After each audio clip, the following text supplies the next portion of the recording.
I was going to ask you the same thing. He's coughing out the weight. I was going to ask you the same thing. Really? Yeah, you have like a nervous twitch cough. You go like this. Really? No, that's a rear nasal drip. Oh, okay, your rear. Yeah, up your rear. Rear drip. Oh. No, What the fuck did you say? It's first of all, it's hay fever season, so that plays a part. And secondly, I don't think I'm hydrated enough. That's why you do that. So I read that because I have my coffees in the morning, coffee actually dehydrates you, and the first thing I have is coffee. So I'm walking around the house coughing on the phone. Right. Yeah. I've got a new thing that I do not put a piece of food into my mouth before I've done a poo in the morning. Why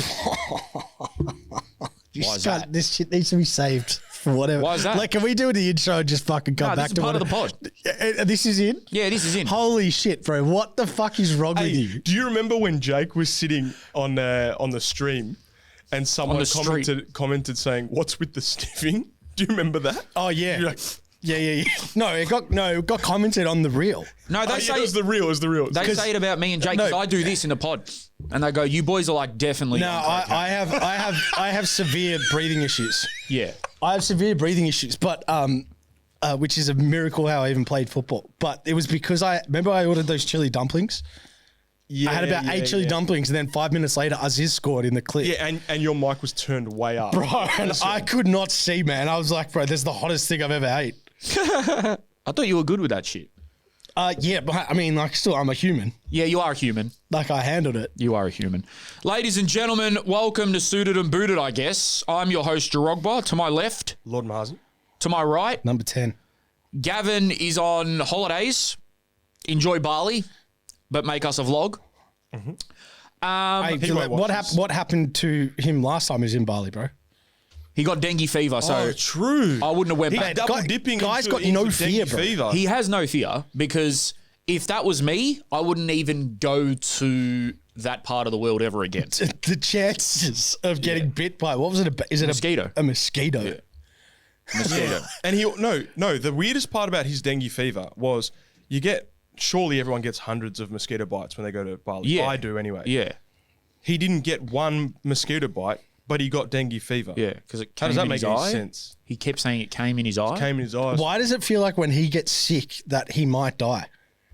Yeah, that's him. Yeah, that's... Generally speaking. Because he likes... It's a too huge... frequent. It's an adrenaline rush. His immune system's... Yeah, but he gets confused when he's getting sick, like he doesn't know what's going on with his life and shit. His immune system gets tested too frequently. Yeah, Rashid's message. So it's actually a part of his training regime. Yeah, you shouldn't be getting violently ill every 3 weeks. Go get checked, man. Yeah. My parents are going to Bali next week, so I said, watch out for that dengue. Oh. Yeah. Damn, watch out for Casa Jerome, bro. Yeah. What So are they like traveling? what are they like traveling? Yeah. They're all right. They're pretty chill. Are they like stress head, Nah. Fuck. argue with each other? Oh, they'd probably argue here and there because my mum tends to be opinionated and my dad tends to be petty. So I got both sides of those. I can't see your dad in Indonesia.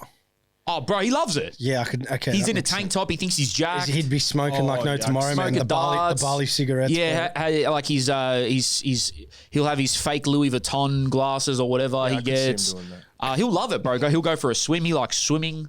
He likes cheap shit. So like markets and like toys and whatever the fuck. And yeah. Yeah, he's the type of guy that you'd meet at a restaurant somewhere. We would be on holiday and we would meet. Yeah. And then become best Oh my mates with him. God, And be like, he he's is that guy. What a legend that guy. Yeah. It's like, all right, Yes. now we got to go back to the hotel. It's like, fuck, I can't get out of the conversation. Yeah. Pretty much. Pretty much. I'm not going to ruin it because I mean, I know he doesn't listen to this pod, but there is... Well, he definitely doesn't because he thought I was Rashid. Yeah, he's got no idea. Someone, by While the he was way... wearing your top, no? While I was wearing my old United podcast top and we'd been speaking for half an hour. Breaking bread, man. Yeah, my dad doesn't... Jake, you're not special. My dad didn't know my friend's name that was... Humbled, man. Coming to my Humbled. house for 5 years. He goes, hey, James! I go, that ain't James, that's Aaron. Actually, the last time I was at Jerome's house, Jerome's dad was trying to safely dispose of like a lithium battery. Oh, that's right. Because it was going to explode, and if it explodes, it'll probably bring down the whole street. And he's just there with a broom, just like stabbing it, like slowly. I go, "What are you doing?" He goes, just making sure this doesn't blow up the house. Whilst trying to blow up the house. Whilst stabbing it with like the back of a broom. No, Jake, he lights him on fire. Bro, the people are calling for your dad to be in the pod. Are they? I feel like we need... By people, I mean me. Can your mum film him at all while she's in Bali? Just to probably. Yeah, to get some behind the scenes. To give the people what they need. Yeah. Can we get any Patreoners? Would you like to see a vlog? Oh, yeah. As if his mum's going to make a vlog. Because I don't know if it's in Bali. Yeah, no, definitely ain't for YouTube. Here's a question for you. Have you seen my dad's TikTok? Oh, that's gold. He's got a TikTok. First of all, he doesn't understand that the reshare button on Instagram, so he's just resharing like girls and whatever else. He's got no idea. Wait! You mean like good looking girls? Yeah. Bro, he's resharing. Hey, he doesn't know that it's a repost. Hey, bro, that reshare button's dangerous, man. He probably just thinks it's a like or something. Anyway, and then the other day he posted, it wasn't even a video, it was a photo of a pizza he made with that Michael B. Jordan inspirational song in the background. You know the one that goes boom, boom, boom.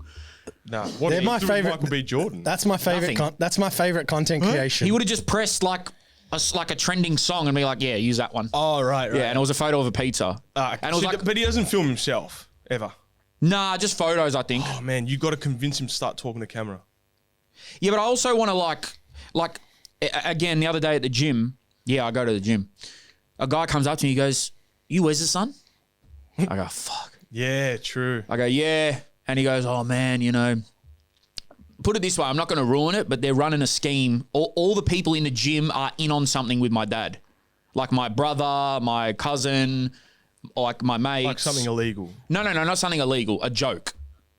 Right. As in at him or with him? I'm just going to say it on here. Okay. Because my dad says he knows everyone, they've made up a fake redhead with big tits at the gym. And everyone keeps saying to him, "You just missed her, as if you haven't seen her." And he's like, I know her. Oh. Anyway. Oh, no. This dude comes up to me, he goes, this dude comes up to me, he goes, "You Wes's son?" I said, "Yeah." He goes, "My name's so-and-so." He goes, "Look, we're all in on it. Max is in on it." Name drop my brother. He goes, "Max is in on it. Omar's in on it. Like, you know, we're all in on it." Because my dad's got like a gym crew. My dad does not go to the gym to work out. He goes to socialise. Yeah. Right? Clearly. That's why he had to double down on a fake person just to make sure he's reining in the troops. Yeah. And then, and they're all like, "Look, we're all in on it." He goes, "Just send him a message saying, I'm at the gym now, just saw the redhead. Do you know who she is?" And then I feel bad for my dad because they're getting him good. But at the same time, it's funny because when do you stop that joke, by the way? Yeah. Because that could go on forever. Yeah, it could.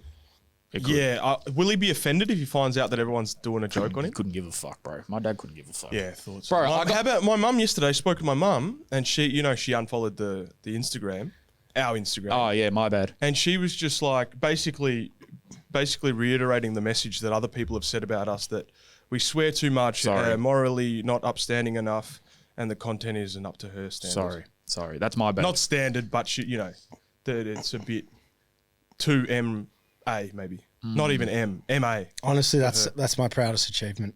Is she working for you know who? The CIA? No, the other agency. Maybe, yeah. Do you know what I mean? Yeah, maybe. You sure? You know what else she said though? Maybe. Yeah, I know you're talking Maybe about. it's an insider. You know what else she said? She didn't realise the character that you play in the skits is a character. She thought that was you. That's because we've grown up. Is that a compliment? That's because we've grown up around so many of those guys. Yeah, actually, and you know what? I wanted to ask. That's I wanna all of ask the Salim's public, friends. Man. I want to ask the public this because we grew up around a lot of ethnics, right? And a lot of the characters we play are those people, and we kind of poke fun at how much we love that type of a character, right? Mm. And she said those people that are like that would be offended at that. And people within those communities. You would think so, but in that community, I have to polar opposite. Vehemently disagree. Vehemently. Like they love it, bro. The people that I'm taking, there has been people that I have made videos off their literal real life persona, and they come back to me saying, bro, that was the greatest thing I've ever seen. Well, no. And I want to turn around to them and say, bro, it's about you. Yeah, They don't even realize the best thing you can see. The best thing you can see is when a Greek person discovers Jerome isn't Greek, and the happiness the like. I don't even the excitement they have that he's more Greek than me. Do you think there is people out there that get offended though? Though obviously, probably a majority are enjoying it because they're commenting and liking. I don't think there's any comedy in the world where someone's offended. What's your What about this? More of a more general question. What's your line for comedy? Like, is there a line? Do you think there should be a line? Because that's what we were discussing. I was like, Mum, we're not here to be. We say we don't care about the facts. Our whole thing is just entertainment. And she got that in the end. She was like, I apologize, super proud of you, all that stuff. She's the best. But then the discussion got onto like comedy. Is there a line with comedy for you? Yeah, there's always a line, but at the same time, like I've got to take this phone call. Yeah, take it, bro. There's always a line, bro. But then, what about for you? Where is the line, though? I don't. Do you know what I mean? Because like it a lot changes of comedy every day. Oh, okay. Like sometimes, bro, humans, no matter how hard people try, everyone is. It's all situational. I'm so. Like, I fully believe that everything or when your opinions on something are fully situational because I've seen people that have gone to the ends of the earth to fight for political theories or ideas or whatever, but then when it's not happening to a group they're a part of, they couldn't give two flying fucks. Right. So I think it's similar with me in comedy. Like, if they're laughing at, bro, I'm not Muslim. But for some reason, the Muslim jokes, I don't find them funny. I find them slightly offensive. You do? I don't know. Maybe it's because like I have Muslim family. I don't know. Yeah. But then when it's about anyone else, I'm pissing myself. So it's all situational. Like I'm a hypocrite. I'm a fucking contradict. Like it's all situational. For me, there are certain lines, and I'm not going to say the words on YouTube. Yeah. But, you know, it rhymes with bape. Yeah. It rhymes with, I don't know, forestation. Yeah. Like, agreed. But everything else, bro, if it's funny, I'm a laugh. Because, like, for example, I mean, even on that topic, right? Like Ricky Gervais and these people would make jokes about, what's his name? Epstein. Yeah. Would you? I'd laugh. Let's not go down this route. I'd laugh. I'd laugh. Yeah. I would. But you know what, bro? Again, it's all, you're one of the only few people I know that because you're so complementary, that you don't fully belong to a group that you care so much about what people are saying. Yeah, I know what you mean. Do you know what I mean? Like you're similar to me in the sense that you're a bit of a chameleon. You've hung out with every ethnic group, you know, mixed race, like. But there are some people, bro, where they only hang out with their own type and anything towards them, you're waging war. Yeah. And that's when people get offended. Like, Theo Von's a perfect example, bro. See, I think my metric is whether I think the person that's making the joke is a good person or not. That's another one. Isn't that a weird one? That's fine. That's what I think mine is. That's fine. Because Theo Von, I think at his core is a good guy. So do I. So if he makes jokes about anything, I'll laugh. Yeah. But then another person that I think is an asshole, I probably won't accept it. Intention as well. Is it malicious intent? Is it something that is like they genuinely believe this, or are they just ripping on everyone? For instance, I'll give you the prime example, then we'll move on.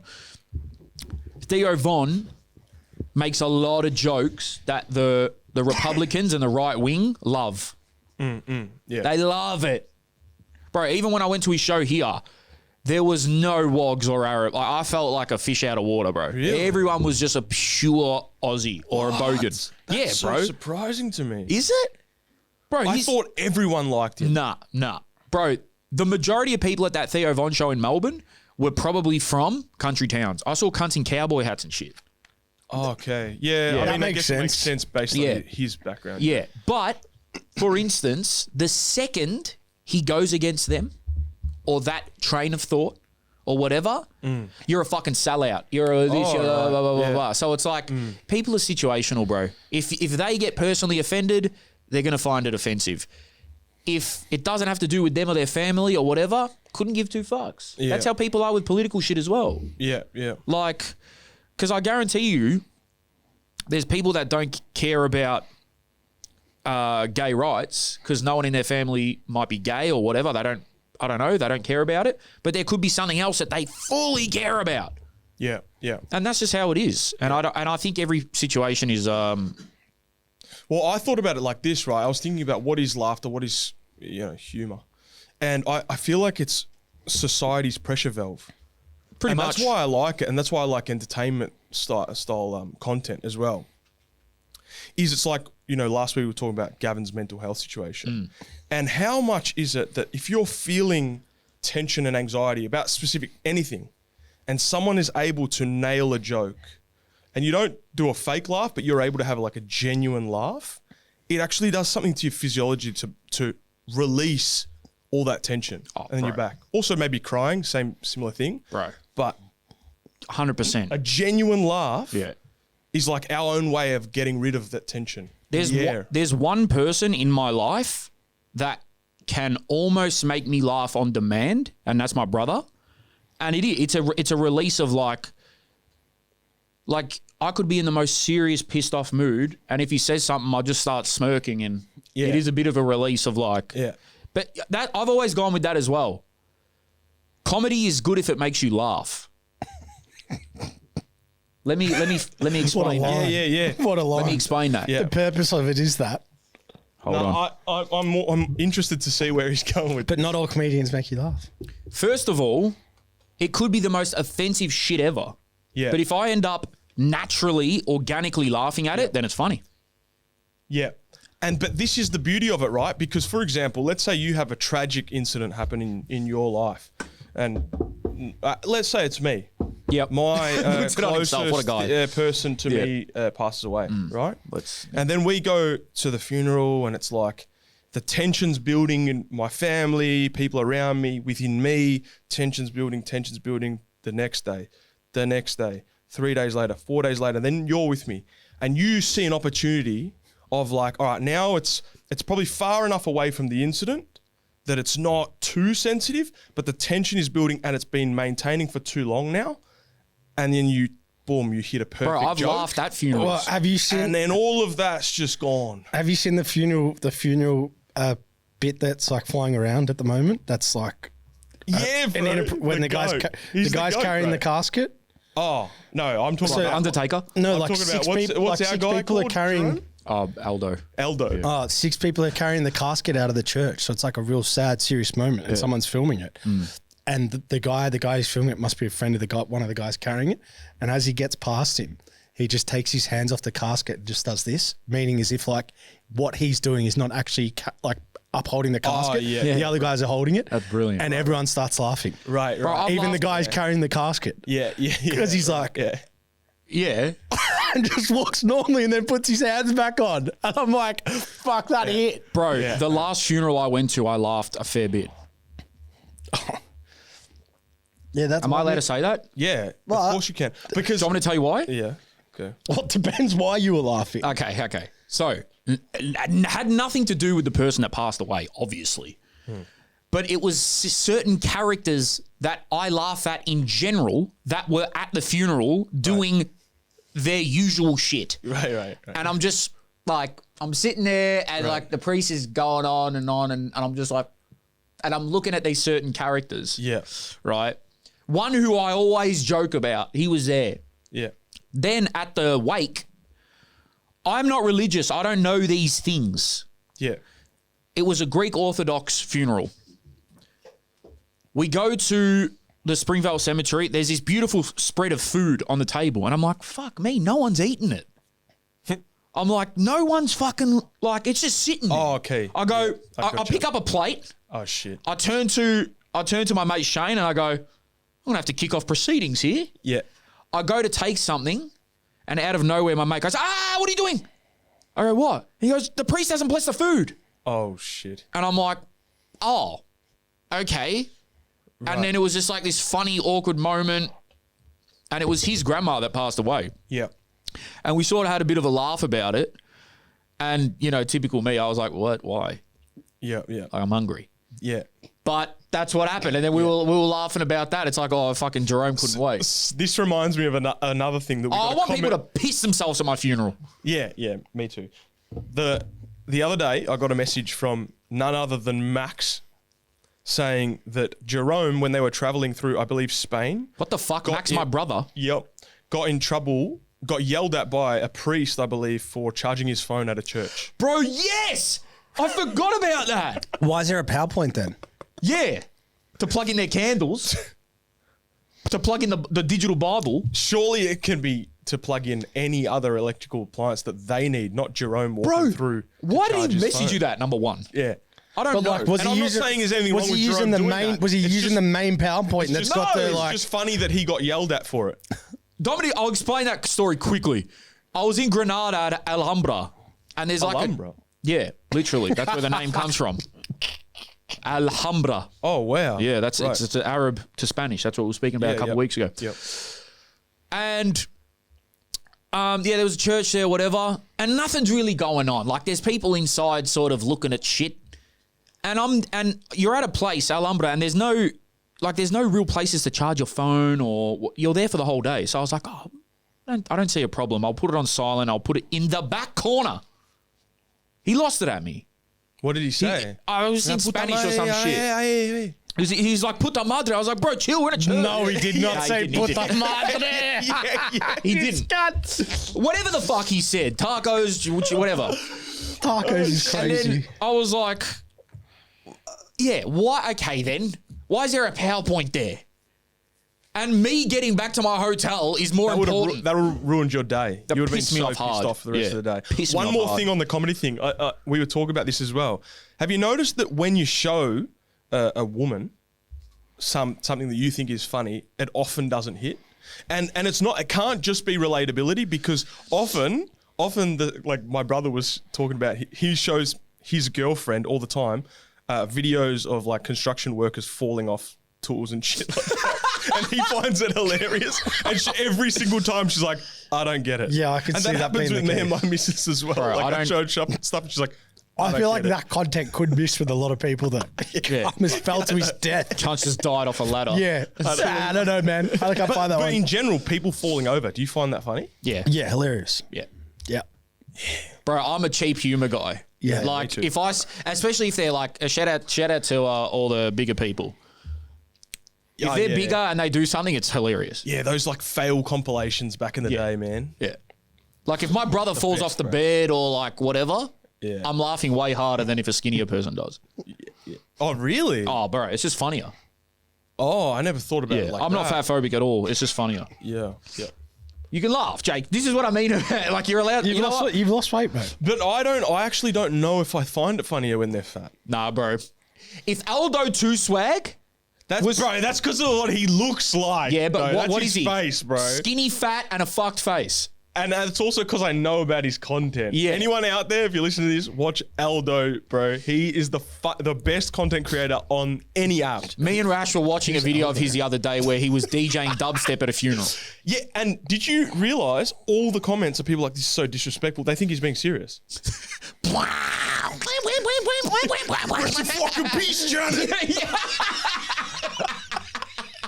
And people are walking out and shit.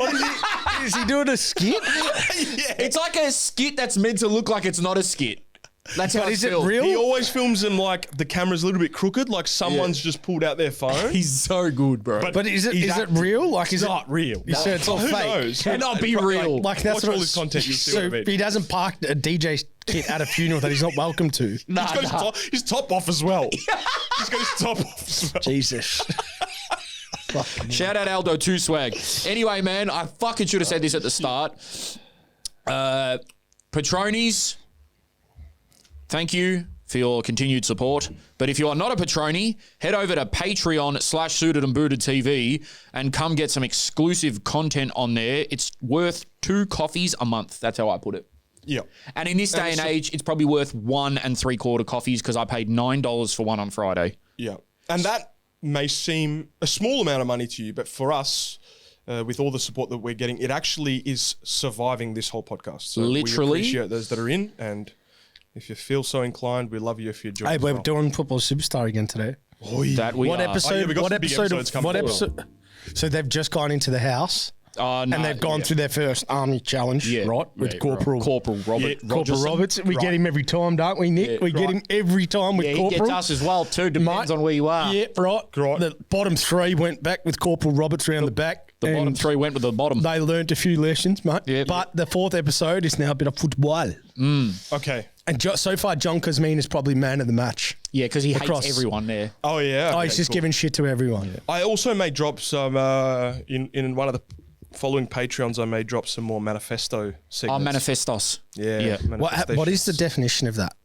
Definition of what? Manifesto. Normally, I think it's like what you're saying you're going to do when you're running for like political stuff.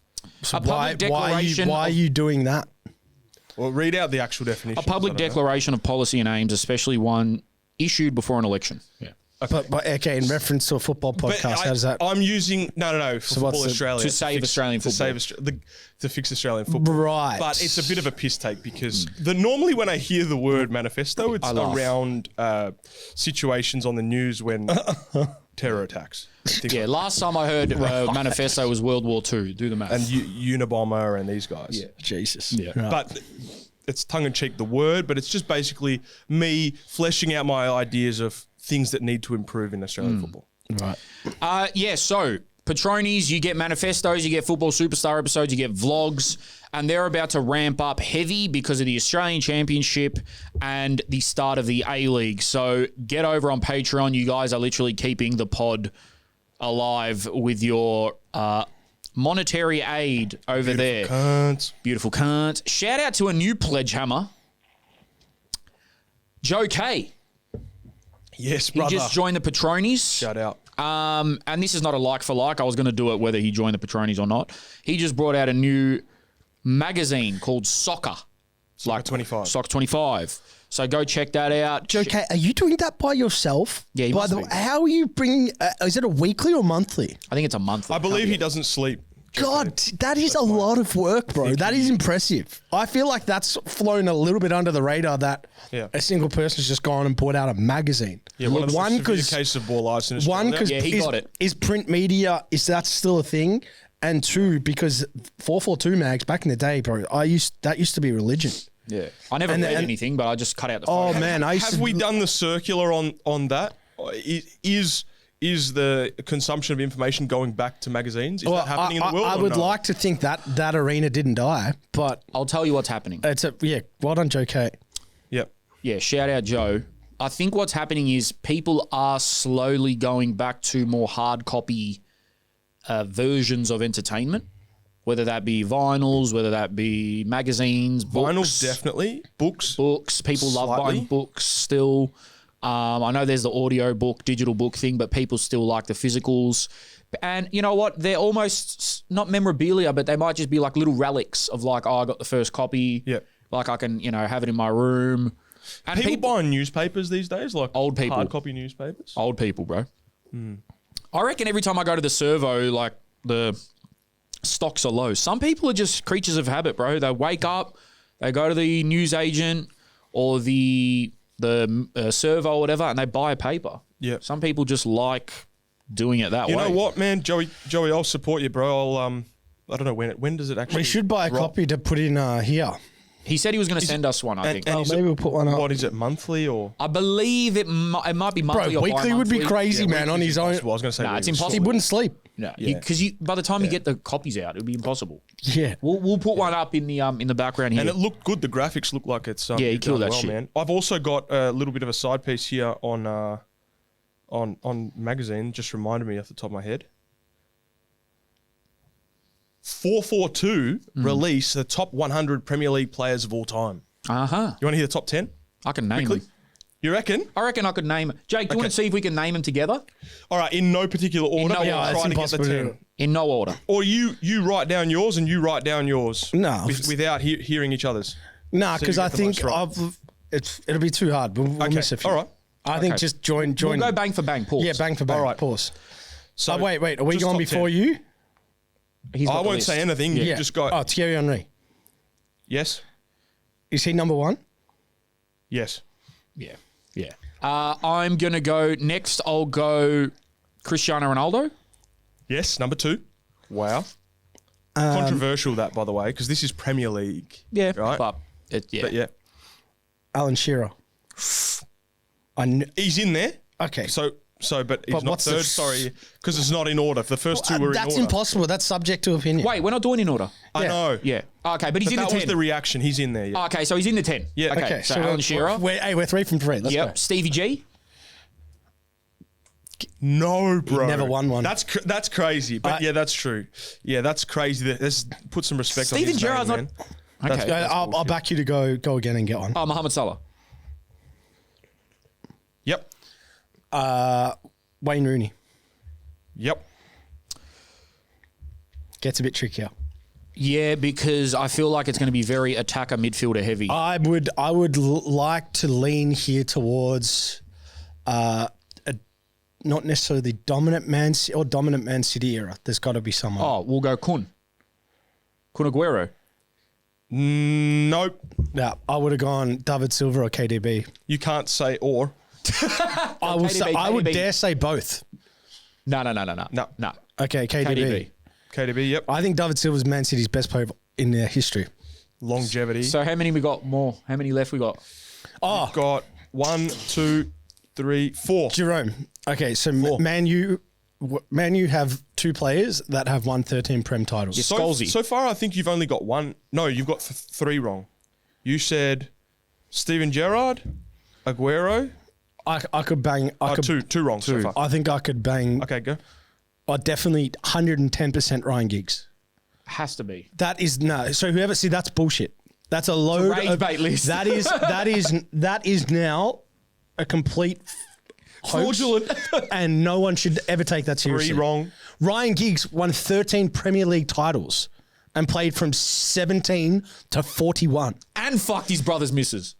Wait, you're asking? Obviously, he's in the top 100, but he's not in the top 10. He should be in the top 5. All right, it's their list, not yours. Correct, and their list is just completely not valid. Surely Frank after Lampard. That. Surely Frank Lampard. Yes. See that their list isn't valid. 3 more. Come on, speed through. Rio Ferdinand. No. I dare say you won't get these in the next 10 guesses. Well, the best. Okay, bro, this is actually. Are they well-known players? Bro, this is weird as fuck. Are they well-known players? Yes. Yeah. Okay, so best players, right? So Cristiano Ronaldo wasn't there for long, but was very impactful. One that stands out to me historically from Man United would probably be Eric Cantona. Well done. Yes. Yeah, we didn't even. Yeah, okay, Eric. I think 2 more. I think Dennis Bergkamp probably should be in there. Not in there. Again, unbelievable. Bro, there's actually one that's so weird. There's one that's so weird. See, then what are we doing here? James Milner. I don't know. He said it was weird. No. Oh, I'll give you the last 2. No. Okay. Just tell us the positions. Centre midfield. Centre midfield. I won't narrow it down. Like, I won't say which type of centre midfield because then it'll be obvious. Yaya? Paul Scholes or Vieira? No. Cesc? No. Bro, what? He said Vieira. No. What? Scholesy, Gerrard, Lamps, Yaya, KDB. Premier League midfielder. It is. This one's not the funny one. This one's more normal and justified. Played for a big team? Yeah. Oh. Shouldn't be Xabi Alonso. No. Michael Carrick? No. No, what the fuck? Well, if it's not Paul Scholes and Patrick Vieira, and David Silva? Yeah, what the fuck? Who as a centre midfielder was better than them? Just think about the way that these type of people think about football. I don't want to. I don't want to ever relate. I don't want to ever relate to them. I don't want to ever relate to how they think. If they don't have Ryan Giggs in, they have lost all credibility. It's the type of people they're not in a changing room. They're not playing. They're not in a changing room, and they're seeing the way people show themselves outside a changing room. Is it a modern day? Is it a modern day midfielder, or is it a? No. So 90s. Come on, guys. The listeners at home getting bored here. No. Roy Keane. 20 seconds. Yeah, Roy Keane. All right, the last one. I'll give you the last one because I don't reckon you'll get this. Wait, just give us a clue at least. Let me try. like one that's not an obvious clue. All right, I'll give you like one of the striker. United never won anything. Never won anything. Shearer, Harry Kane. Torres. Harry Kane's fair. Harry Kane. But Harry Kane. Oh yeah. Harry Kane's fair. No. For the Premier League. 100%, bro, unbelievable. Top 10? Yeah. Bro, I love Harry Kane more than anything, but based off your thinking with Ryan Giggs, how can you possibly not win anything and be in the top 10? Because he was probably man of the match like nearly every game he played. Yeah, okay. But then your logic goes out the window. Because Ryan Giggs was agree. that and won. Nah.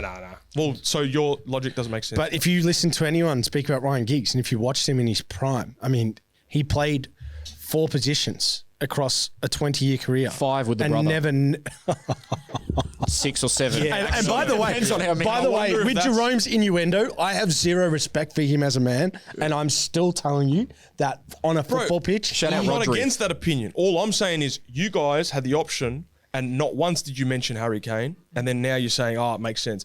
I don't think it's top 10. I think, maybe top 20. Well, striker-wise, 30, I get the point. Like winning, as a player, as a footballer, unbelievable. Well, if he stayed at Tottenham, 15. He would have broken the record. They also didn't have the best goalkeeper of Prem history and the best centre-back of Prem history in there. So, I don't know. Petr and Terry. Yeah. They could be. Yeah. Anyway, I don't know. I mean, how do you have a couple of guys that have scored, like Paul Scholes scored over 100 Premier League goals and won 13 titles, not in Do you know what I find interesting? I mean, unbelievable, bro. Which I agree with because I don't give a fuck what people say because I have Lampard as first. But everyone has Lampard as third in that trio of Gerrard, Scholes, Lampard. I think the convincing argument of that is that players put him third. Who? Lamps? Yeah. Yeah, but players I think that's the most think about how argument. fucking stupid footballers are. Sorry, boys. Well, can you justify why Frank Lampard is better than Gerrard and Scholes? I don't know. Exactly. He does everything. And I also think to some extent, scores more goals, more assists. Is like you can't really know how good a player is unless you play with them again. Frank was also fat, and he did it while he was fat. So just saying. So best player in AFL history is Gary Ablett. No. Who? Who is it, boys? Plugger. Really? Is that what you guys would go with? What was that segue for? Ben Cousins. He did it off his face. Yeah, okay, all right. I'll raise you, Daniel Kerr. Oh, true. Jesus. Fuck it. Who worse can we go than that? We actually can't go worse than Ben. I mean... Oh, you did. You did. Did I? Oh, yeah. All right, shout out DK. Oh, no, not good. Not good. All right, anyway. Not good. Speaking on the Prem. Okay, I don't know the allegations here on what he's referring to. I thought he was just on the same shit as BC. And that. And more. Oh, and more. Okay, I didn't know about the more. I'm just saying. Yeah. All I know is that it's Sam Kerr's brother. Anyway. Is it actually? Yeah. Oh, all right. Yeah. Speaking on the Premier League, I'm about to crash out, so we're not going to get into the results and all that shit. Yeah. But Ange Good has build-up play. I love it. It's Chelsea now. I'm going to crash out after like 3 losses, bro. They're unbelievable. Bro, you've won the World Club Cup. World Club Cup. Yeah, like you guys are not that bad, bro. I feel like I get the. It's because of the behaviour in the games, right? Like it's like the type of goals. It's the owners. It's our buying policy. We've spent the GDP of most countries on 19-year-olds. Like it's more than just we lost a few games, unlucky. Like it's just stupid shit. It's shooting ourselves in the foot. Anyway, Ange Postecoglou hasn't had the easiest start to life at Nottingham Forest.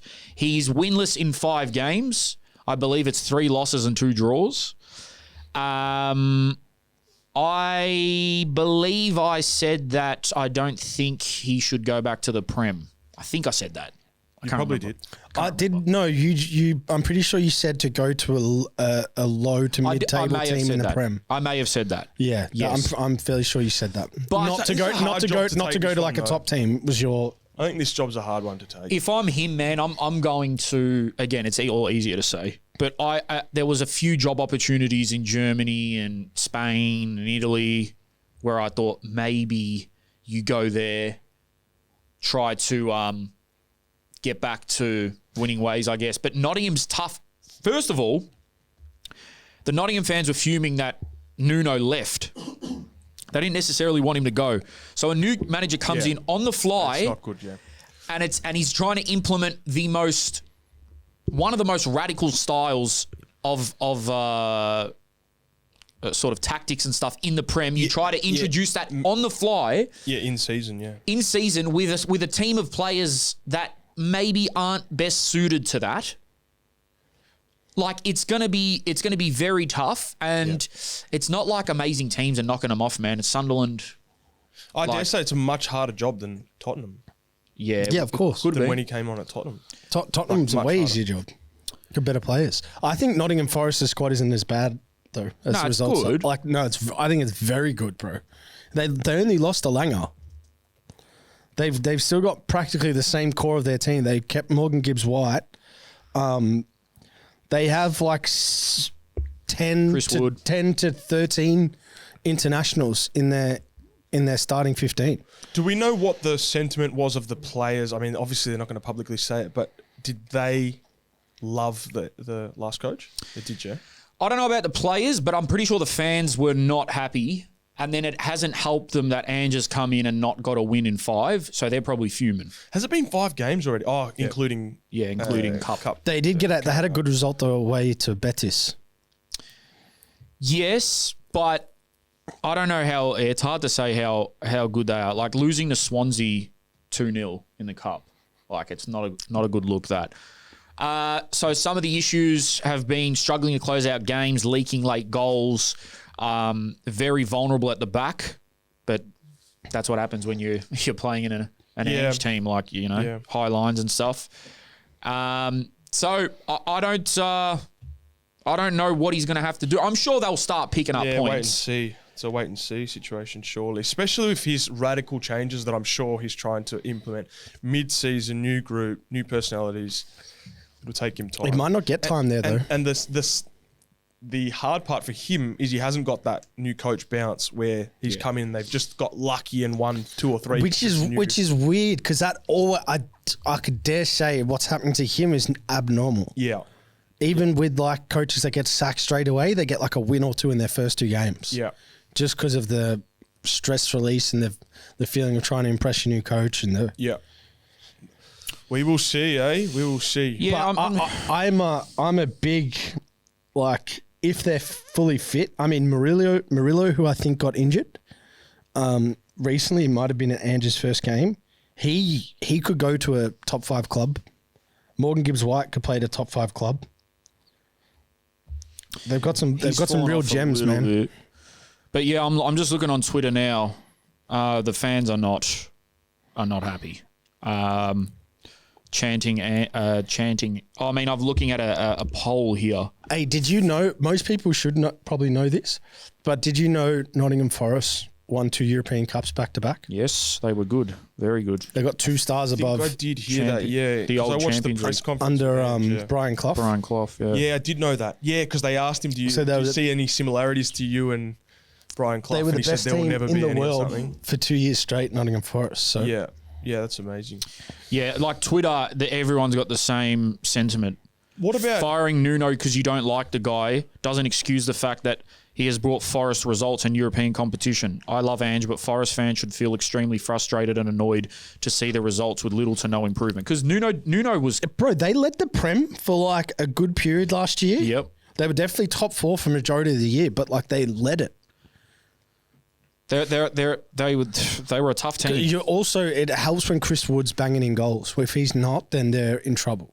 Jake, what did you say to us about the English Premier League off the pod before? I just think it's dropped. Not the quality, like the quality's still high and the athleticism's still high. What's become clear to me is the games stylistically have become. Oh, I see. Like every game, you could turn to every game, and every game's the same. Yeah, that's from a dynamic point of view, and the mindset of how teams are approaching games are very, very similar, and they're all like the top teams are all playing a more defensive-minded game. Yeah. Do you know what I mean? So, which is strange. Liverpool are not as Liverpool are probably a little bit more on the go, but Arsenal way more defensive. Man City have signed players outside of their, their curriculum, and they're more defensive. But Jay, do you think? I feel like we're in the stage now where literally everything in our whole life has fallen off. Yeah, this is like going back to like early 2000s in Prems. Bro, everything is shit now. You talking about in football? Or you talking about life? In general? Like, put it this way, like even Macca's is not joking. No, for real, Macca's has smaller burgers. Like you look at. I know nostalgia's a motherfucker. It's a motherfucker, right? And people are a bit. I know I'm talking with the T90s on, but people are like overdoing the nostalgia thing now. Yeah, but I feel like everything seemed way better back when. Everything, every sport. Everything, bro. Wrestling, soccer, fucking everything, bro. But I think one big thing, let's just stay in the football circle because I don't know if I believe that everything's shit. But in football in general, I think it's like one thing is that there's so much access to information. Yeah. And like the distribution of information is so fast with social media and TV and everything like that. That everyone's ideas are becoming the same. Mm-hmm. Everyone sees the world in the same way. Yeah. Not the same, but starts to have such similar ideas of the way things work and the best way to do things that, you naturally start to look like each other, speak like each other, behave like each other. But put it this way, every team in the Prem plays out of the back the exact same. Every team plays with a left footer on the right side. Everyone plays with a right footer on the left-hand side. Everyone's playing with like 2 or 3 10s in their starting 11. The position of the 10 now is not like it used to be. The striker's not in games until they are in it, like to score. Like they're gone back to the traditional striker. Gyökeres, Chris Wood, Šeško on the weekend. Maybe João Pedro is a little bit more involved, but the others are all playing like out-and-out 9s now that don't get involved in games. It's just the same shit. As well, we're in the most reactionary era of living. In what sense? In the sense that and again, it's, how do I word this? The more people say something, the more believable it becomes. Put it that way. So back in the day, if say it's 2006 and you have a striker in the Prem that hasn't scored in 5 games, it's probably not a massive deal. It's probably just like, all right, he hasn't scored in 5 games. Yeah. Now, because every fucking meme page on Twitter and shit is doing memes and fail compilations and all of that of players not scoring in 5 or 6 games, then the whole world starts to think, actually, this guy's shit. And then they start to believe it. Which keeps happening with all Man U players. Yeah. They all generally start to think they doubt themselves so much because of the... Because then you go to McTominay, who was fucking... I don't know, was he top 15 in the Ballon d'Or or some shit? Top 20? Top 10. Top 10.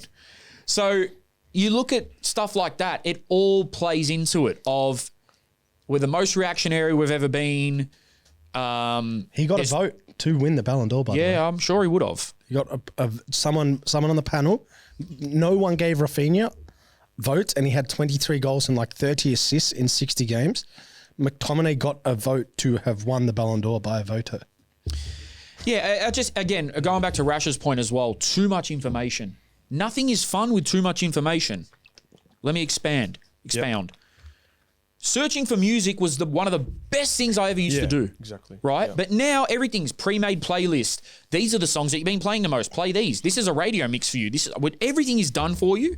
So there's no fun in discovery or research anymore. And again, I know how much I rely on ChatGPT. There's no risk. That's what it is. You've erased the element of risk to art. Now, art is the opposite of mechanics, right? Yeah. Mechanics is it's going to work. Yeah. So, and that's how we play football now. Art is I don't know if this is gonna work. I'm gonna try something. I'm gonna shoot from 50 yards. Bro, that's art, and that's why it's becoming football's mechanical now. Sheep mentality. Well, it's deeply analysed and there's so much technology and there's so many people that work full time. And I'm talking Premier League here. Too many people, that it is so detailed. It's time to fire some people. That the straight up. That the Us approach. as well, if you want to. That's why, like, when Esteval comes to Chelsea, he stands out like dog's balls because it's like this guy's not a analysed, analytical, technically drilled player. He is so raw, even on the weekend, and it's so enjoyable to watch. Yeah. Hitting little nutmegs, flicking it over players. Yeah, he doesn't. Not everything comes off, but it's like you see the potential and you see that it's entertaining, bro. Even going back to entertainment, I will fucking hate songs now because every time I open Instagram, my phone starts screaming at me. Instagram is so loud. You open volume. You open the app and there's songs playing.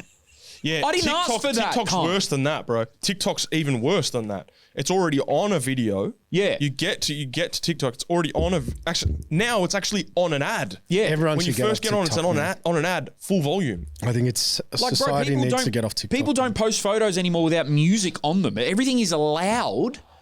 And my biggest fucking pet peeve is everyone uses the same songs for their stories and shit, so they're ingrained in my brain now. Yeah. And I just fucking hate them. How many times the last month have you heard Oliver Dean, or whatever freaking name her is? You need a man, I need. I don't even know what she looks like. It's a great song. But after 40,000 times within a month hearing it, fucking hell, it's shit. Yeah. That's why I've back in the day, I used to love certain songs that were on the radio and that were popular, but now I can't stand any of them purely because of the fact that I hear them too much. Yeah, cancel radio. That was our new complaint segment. Yeah. Yeah. It's about to get longer. I will go a step further. There is obviously a conflict here, though, because it's the money. Because, like, football is business. So the primary objective is making money for most of these people. It's getting so that's way why it's more mechanical. Like, the capitalism's about to increase in football even more than we imagine. So it's mechanical. Whereas art, with the risk, all the risk stuff, that's what the fans want. Like, you kind of want to win, but you also just really want entertainment, which is in some senses, they're opposite. That's why Chelsea fans are so fuming, because I understand football's a business. I get it. But ours is blatantly obvious. We just repeat the same thing. It's all about selling at a profit. That's all we care about. It's like we genuinely don't care about anything else except selling at a profit. We did it with Nonny. We'll do it with Gittins. We'll do it with every other fucking young player that comes through. But I think there's a bubble, bro, that's gonna be burst. I believe in football, man. FIFA's about to burst the bubble. Bro, what the fuck? Also, I don't know about you guys, but I just found out that I maybe should have known this before, but nonetheless, 2030 World Cups, Morocco, Portugal, and Spain. Yeah, that's going to be sick. And then but it could be 2038, New Zealand is reportedly exploring possibility of partnering with the United States and Fiji to bid for the 2038. Yeah, hopefully that does not happen. That's insane. Bro? America, I've genuinely am worried about people's safety going to that World Cup. But can I be transparent with you, Jake? Yeah, sorry, go. I'm worried, bro. About going? Yeah. Yeah. It's good. About what? I don't know. I just don't have a good feeling in my stomach. It's not safe. But nowhere's safe. And if we die, we die. Well, hold on. There's a news. You can say that. Yeah, I've got a pod to do. Anywho, but my point about the World Cup and FIFA and capitalism is the way the World Cup's going to work in the next few years, like 48 teams, and then there's a large portion going for 64. Yeah, 64 teams is doubling what we've known as the World Cup. So what we've always watched, there will be double the teams. Because what about this thought experiment, right? All of these, all of this money, right, is majorly based on sponsorships and broadcast deals, right? Yes. Pretty much. Yeah, correct. Pretty much, yeah. Because like clubs aren't really turning profit based on their members and stuff like that, TV right? and sponsors, yeah. So then, if all of a sudden the broadcasters, a really big one, all the broadcasters just go, nah, we're not going to take the Prem this year, which could happen for whatever reason. Look at France, happened, right? They don't take on that deal. That all of a sudden, what's English Premier League's broadcasting deal? Do we know? Oh, we'll Google it right now. I mean, they're played across so many. And then everyone's in these 5, 6, 7, 8 year deals on ridiculous money that these clubs have signed the players to. It's around like 1.7 bill. Okay, based on the fact that the broadcasters are always going to come in and pay money, all of a sudden if that broadcasting deal is gone and there's all these wages of however much money, it's an unlikely thought experiment, but I do think to some extent, surely it's like any other industry where if we look at it, I saw a post the other day, it was like what 70 million used to get you versus what 70 million gets you now. And that's the definition of a bubble and definition of inflation or whatever. Or overvaluing a stock or whatever. And that's what it's looking like to me. Like that amount of money surely cannot sustain. It cannot just continuously go up and up and up without something significant happening. Probably, man. I just imagine watching Jake, having 64 teams. Yeah. 64, bro. Yeah. That is crazy. Think of the top 64 nations. There are teams in there that countries you have never heard of before that are going to be in the same group as Germany and Brazil.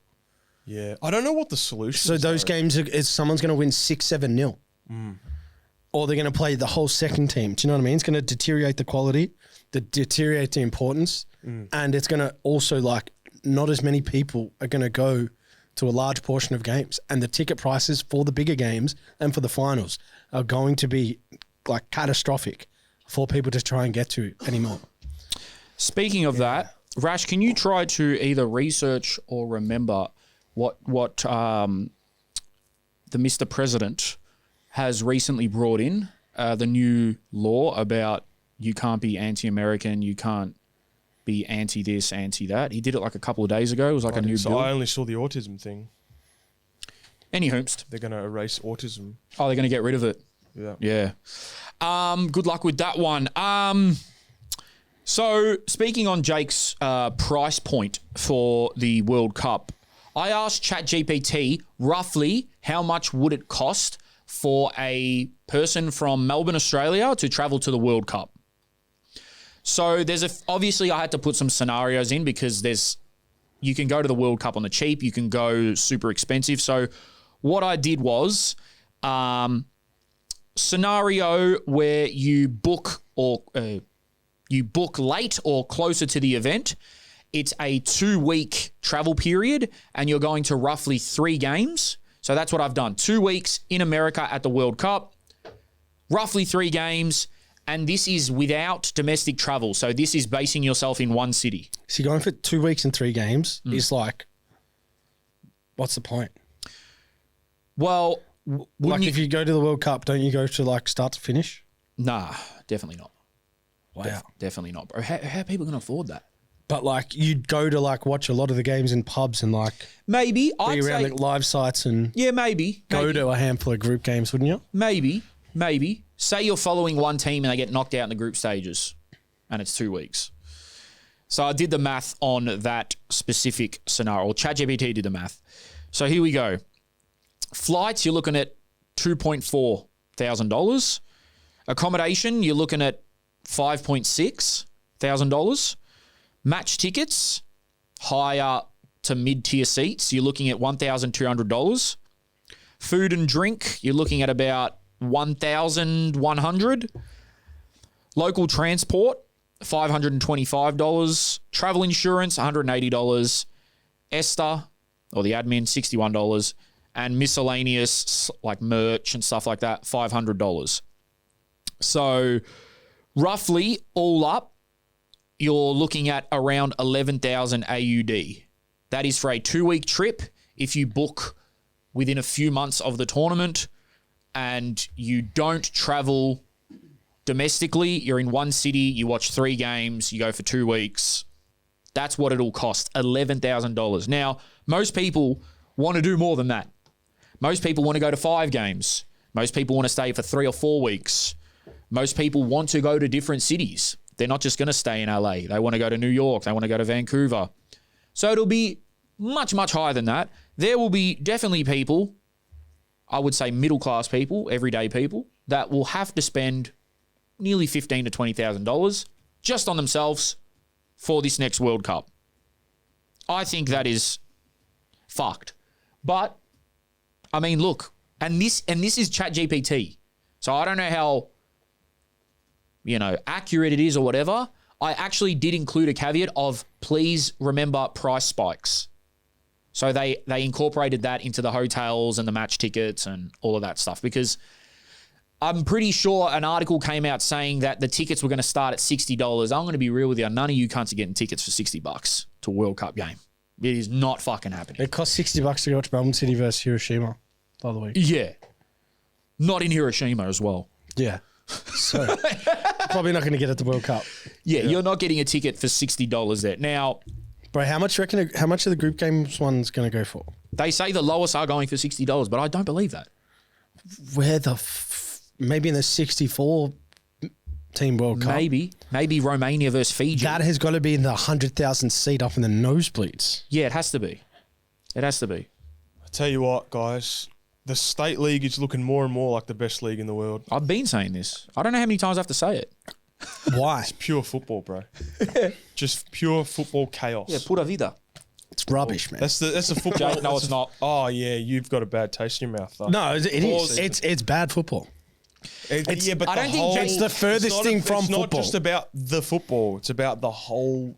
It's sort of tongue in cheek. I agree with that precedent, but to be real, it is some of the worst stuff you can watch. Of course it is. On the eye. But I don't think that's the point of going. But that is the entertainment. Yeah, that's not the point. Yeah. The point, I just had to call that out so people don't get misconstrued of we're devaluing the world stage. If you got misconstrued, then you need help. But I think it is. This is like support your local artist. Like you'll see a number 10 with a gut.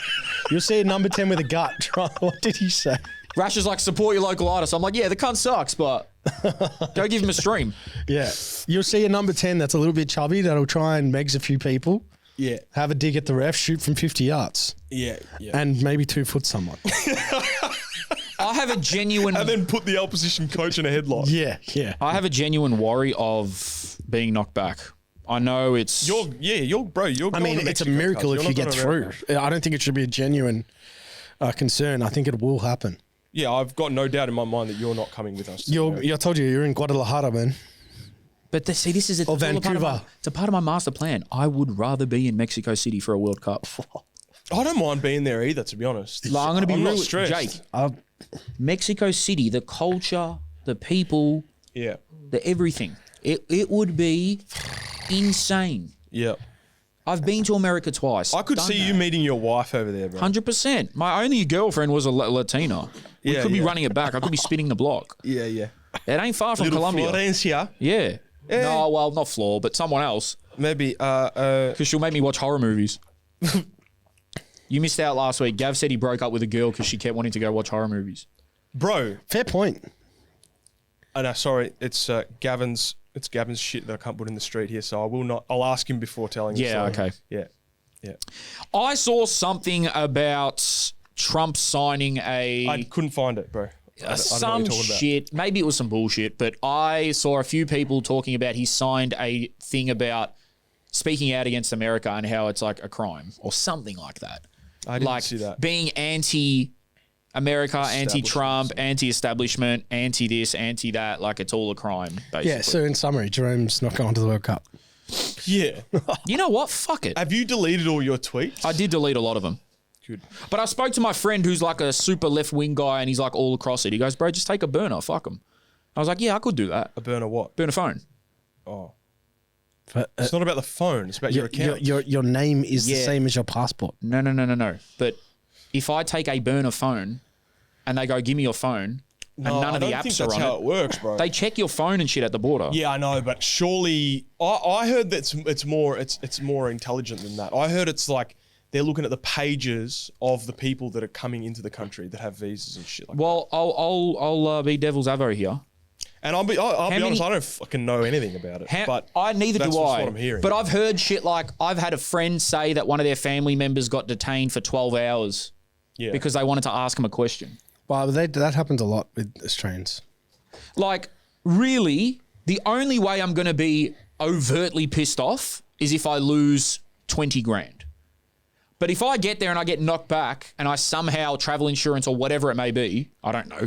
Yeah, you get the highest level of travel insurance you can get. 100%. If I can get most of that back, and if I have to go to Mexico or Vancouver, that's actually how I want to plan the trip. I want to be in Mexico City. Yeah. Like, I've done America twice. Realistically, we probably should have some feet on the ground out there. Don't worry, I'll be there. Yeah, we probably should. The color grade's going to go different. Yeah. I'm gonna have a little fucking. Are you gonna adjust the freaking screen? Of course, bro. It's gonna go slightly yellow. Yeah. Yeah. Yeah. And I'm gonna have a cigar. Hola, amigos. Hey. Yeah. ¿Qué pasa? We'll get you on FaceTime. Yeah. Jerome. Yeah. And I've got like What's that in the background? chickens running around and shit. Carne asada, just. Hey, carnal. Like fuck. I want to be in like a chicken pen. Yeah. Yeah, like chickens running around. Chicken pen's Are you supposed to be at the game, bro? Yeah, like the mariachis behind me and shit. That's what I want to do. Yeah. I don't want to go to America, bro. Doing lines. Yep, fuck it. When in Mexico. Straight from the source. Straight from the source. What the fuck? Boys, I don't think I'm coming back. Boys, how the fuck did I end up in Bolivia? Fuck, man. My altitude sickness is playing How up. I get this accent? Man. I went to sleep. I woke up in Bolivia. I'm in fucking Ecuador. Fuck, man. They fucking said we're going to Cali. Apparently, I'll get citizenship tomorrow. Yeah. Oh shit. I would much prefer that than going to a World Cup game and there's probably going to be ads in real life. I'll probably stop the game 10 minutes in for an ad, a real life ad to come on the pitch. Yeah. Yeah, that's what's going to happen. Yeah. And before every game, fucking Akon's going to perform or some shit. Yeah. Pitbull. Grab somebody sexy, tell them, hey, 10 minutes into the game. Yeah. Yeah. I just think, man, as much as I love to see other countries get World Cups, it's clear that the richest countries, the most powerful countries in the world are getting the World Cups of late. And any World Cup that for me is not in Europe is not as good. Or South America is not as good. Yeah, I agree. What do you think about the next one? Morocco, Spain, Portugal. It will be unbelievable. That I love. It will be unbelievable. Now- What is the distance in travel? Not long at all. They're all close. Not long at all, They're bro. all attached, really. Morocco's the top of Africa, but Portugal and Spain are attached. Bro, I'm What do pretty you think about Fiji, New Zealand, and America? That's fucking stupid. That can't be real. I don't know. I think it is a real, and you know That what's won't even be funnier? real, bro. If that's a freaking That won't be real. taking the piss post, and I believe. Yeah. I But think I that read is. through the comments and stuff. It seems legit, but that's maybe other people that I get think drawn they've got by to have a joke as bid well. first. You guys also know that there's one coming up in Saudi. Yeah. That's 2020. What is that? 2020. Which reiterates the point I just made before. Yeah. Oh, 2034 is Saudi Arabia. Yeah. So 2034 Saudi Arabia. But bro, Saudi's just going to take over everything. They're doing it, bro. The next, I think the WrestleMania after the next or something is in Saudi. What? That would never happen, bro. WrestleMania in Saudi. Bro, everything's in Saudi. Royal Rumble. Yeah. They're trying to become a sport capital of the world, right? Yeah, they are. Yeah. Well, boxing, UFC, everything's in Saudi. They're buying it all. Yeah, they're just buying And it. everyone's happy to be bought. Yeah. Morocco, Portugal, and Spain is like my ultimate World Cup destination. Yep, that'd be one of the coolest Like, things it's ever. perfect. Do you think it's the most, since you've been a child, because you can't talk about any other Yeah, I'm a history child. time than that, but the most extreme point in history where we've all felt the need to be rich? Like, do you reckon that it's the most you've ever seen that happen? Yeah, you know why? Goes back to my point before. Because you see people online getting money easy. Yeah. So you're thinking, oh, fuck, I could do that. Yeah. Like, that's what it is. Seriously. Because back in the day, like, people would have no problems just coasting by. Also, cost of living and stuff has gone up. I felt like back in the day, if you just had a job, just a regular job, you could enjoy life pretty decent. Now it's like, nah. Like, you have to make conscious decisions at every fucking corner of like, no, I better not. Nah. Yeah. Like, I thought it was a normal thing when I was younger, me and my friends and stuff, our families would probably go on a big holiday each year. There's no way people are doing that now. Not middle class. No way, I bro. guess, I mean, I always wanted to be a trillionaire, but you still can be, bro. Yeah, but you know what? You know what it is, bro? You think about advertising, right? Advertising, like good marketers, they make you feel bad about your current state. Yes, that's not communism, capitalism. That's Yeah. Yeah. They make you feel bad, like you have a lack of something. So if I instead of me telling you, buy the coconut water. Yeah, Jake. Before I tell you to buy the coconut water, I have to make you feel like you're dehydrated. And you feel so bad that you're dehydrated. And I convince you that do you realize you're dehydrated? I probably So they've got into your head already. I fucking hate drinking water. Do you realize that you haven't pissed today? Do you realize that your breath stinks? Mm-hmm. Do you feel like women are walking away from you when you speak? I've never seen one advertisement elaborating to any of those points. But that is advertising, right? That is advertising. That's what they do. That your life is manipulating your mind. Yeah. Yeah, that's making marketing. you feel like your current state is wrong when it's just normal where you are, right? And everyone's doing that. So then everyone feels like, fuck. Yeah, that's I like need that. 60 years ago, man, in the newspapers. It would say 10 cigarettes a day, keep the doctor away. Yeah. Can I just point out some of the locations that the World Cup's been? Yeah. Imagine having a World Cup in places like this. Italy, France, South Korea, Japan, Germany, Brazil. When was the Brazil? 2014. Yep. England, Sweden, Chile, Argentina, Spain. All incredible countries to have a World Cup at. Oh, my God. Bro, Germany would have been so efficient. Yeah. Bro, imagine getting to games and shit. Well, It would that's have been why so efficient. that's partially why I say the Europe ones are the best, because in Germany, I'm fairly certain the longest distance between grounds was a 4-hour train ride. It's illegal to be dumb there. Yep. Like, that is... Do you know what I learned the other day about Unbelievable. Germans, bro? You know you have the adjustable wrench, yeah? Yeah. Do you know they call it the Englishman or something? Because they want the right size wrench. Yep. They don't want this fiddly thing that's like adjustable and flexible. They want the right wrench, and they call it the Englishman. That's brilliant. I love that. Isn't that crazy? I love that. You know what, though? Everyone said Qatar was going to be a catastrophe, which on the human rights side it was. Which should be enough to make it a catastrophe. Yes. But in terms of the actual running of the tournament, the fact that you could get to every single stadium in an hour is insane. Yeah. That's how it should be. It shouldn't be Fiji and fucking America. Yeah. What are you going to fly 7 hours for another group stage game? Yeah. More, 10 hours. Yeah, but I don't know. I think... What, by then they're going to have submarines for fans? the Qatar one's it's a dead World Cup, bro. Taiwan. It was dead. Taiwan World Cup. Qatar. Oh, I thought it was the best World Cup ever. Like, on the field, it was good. But, like, it was think it was a World Cup, synthetic World Cup. They killed a whole bunch of people Yes. for a bunch of But then rich they people also- to facilitate the World They Cup. also But we did that in said Brazil. not about the human rights side. They also did that in Brazil, though. So Yeah. many Brazilians boycotted that World Cup because Yeah. of how many, like they've been doing. They'll do it at every World Cup, Yeah. bro. Man. Anyway, Talking about World Cup under 20s, you guys see any of that footage? yes, I did. Lost So, to Italy, but for those who don't know, the under 20 Socceroos or under 20 Australia, whatever you want to call them, are at the Young Socceroos. the young Socceroos.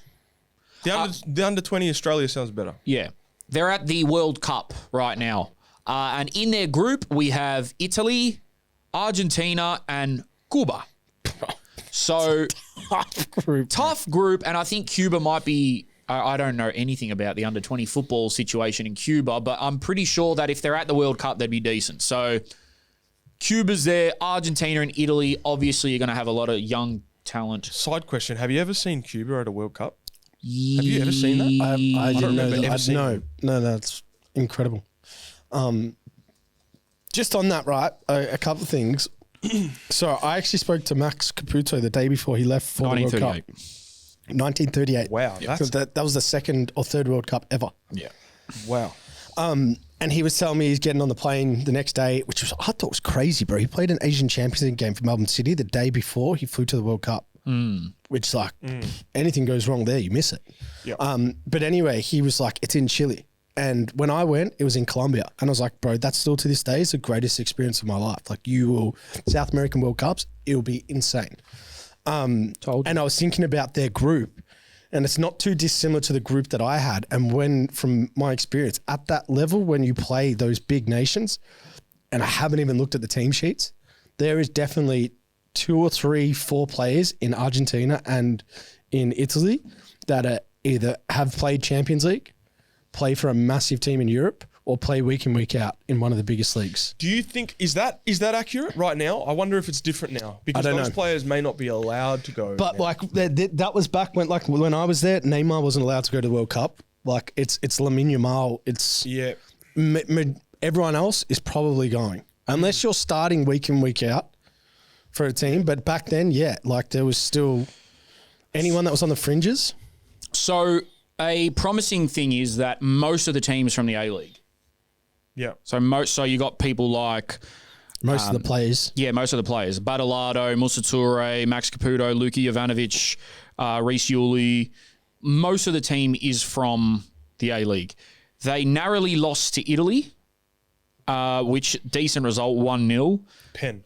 Yeah. Yeah. So tough. I'm just looking at the Italian team now. I'm trying to see if any names stick out to me. I'd go to the Argentina one.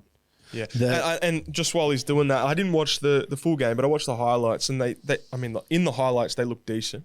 No end product, unfortunately, but the build-up play and the speed of action that runs off the ball looked pretty good. Remains to be seen if it can actually put some in the net. Apparently, I didn't watch the game, but apparently, technically, we looked on par with Italy. Like there wasn't any, you couldn't watch it and think like, oh my God, they're so technically undercooked here. But I think for a long time, I reckon since we've been kids, I don't think you would necessarily say, especially once there was this huge influence of like the Dutch and like emphasis on being technically good. I don't think technically, especially back third, middle third of the ground, I don't think we're that far behind many nations in the world. Maybe some of the more amazing ones like Spain and Brazil. But most of the nations, we're not that far behind. It's literally, for the longest time now, the final third. What do we do in the final third? This game's a bit different. They scored a pen, so it's completely different. Street smarts. It's always the final third. And even when we watched the Melbourne City, and this is not me bashing the current generation. We got to say that now. No, but there's a lot of kids doing a lot of good stuff, and I mean, fucking look at Nestori and stuff like that. So it's definitely starting to change. But I think from a coaching perspective, we've got this obsession with back third, middle third. Like, oh, how good are you at building up? And the whole world does, but I think ours is extreme to the point where when we watched Melbourne City against, who was it, Brunswick or whatever, I was like, back third, middle third, we are as good as anyone. But it's the front third. What happens in the front third? Yeah, you know? That's the difference between levels, isn't it, as well? That's the difference between a reserve player and a senior player. It's the front third. Yeah. Well, I heard Michael Owen speak the other day. It's much harder to create than it is to destroy, isn't it? Like if you give me a hammer, I could figure out how to knock down this building in a few weeks, but I wouldn't know how to build it. Speaking on that, you're talking about developing players. I'm talking about like creative versus defensive. Defending I see principles are way easier to comprehend. So I'm saying with the ball. I'm talking about. And that's what I'm trying to say. With the ball, creating versus defending someone creative. No. So my point is that we are really good technically with the ball, back third, middle third. But front third, not really. Your that's points all sort of touch. overlap. That's I'm talking like when it gets to. Yeah, I agree. I include that in my point. Yeah. Another side note: did you guys see Michael Owen say that he thinks that walls make it harder for goalkeepers?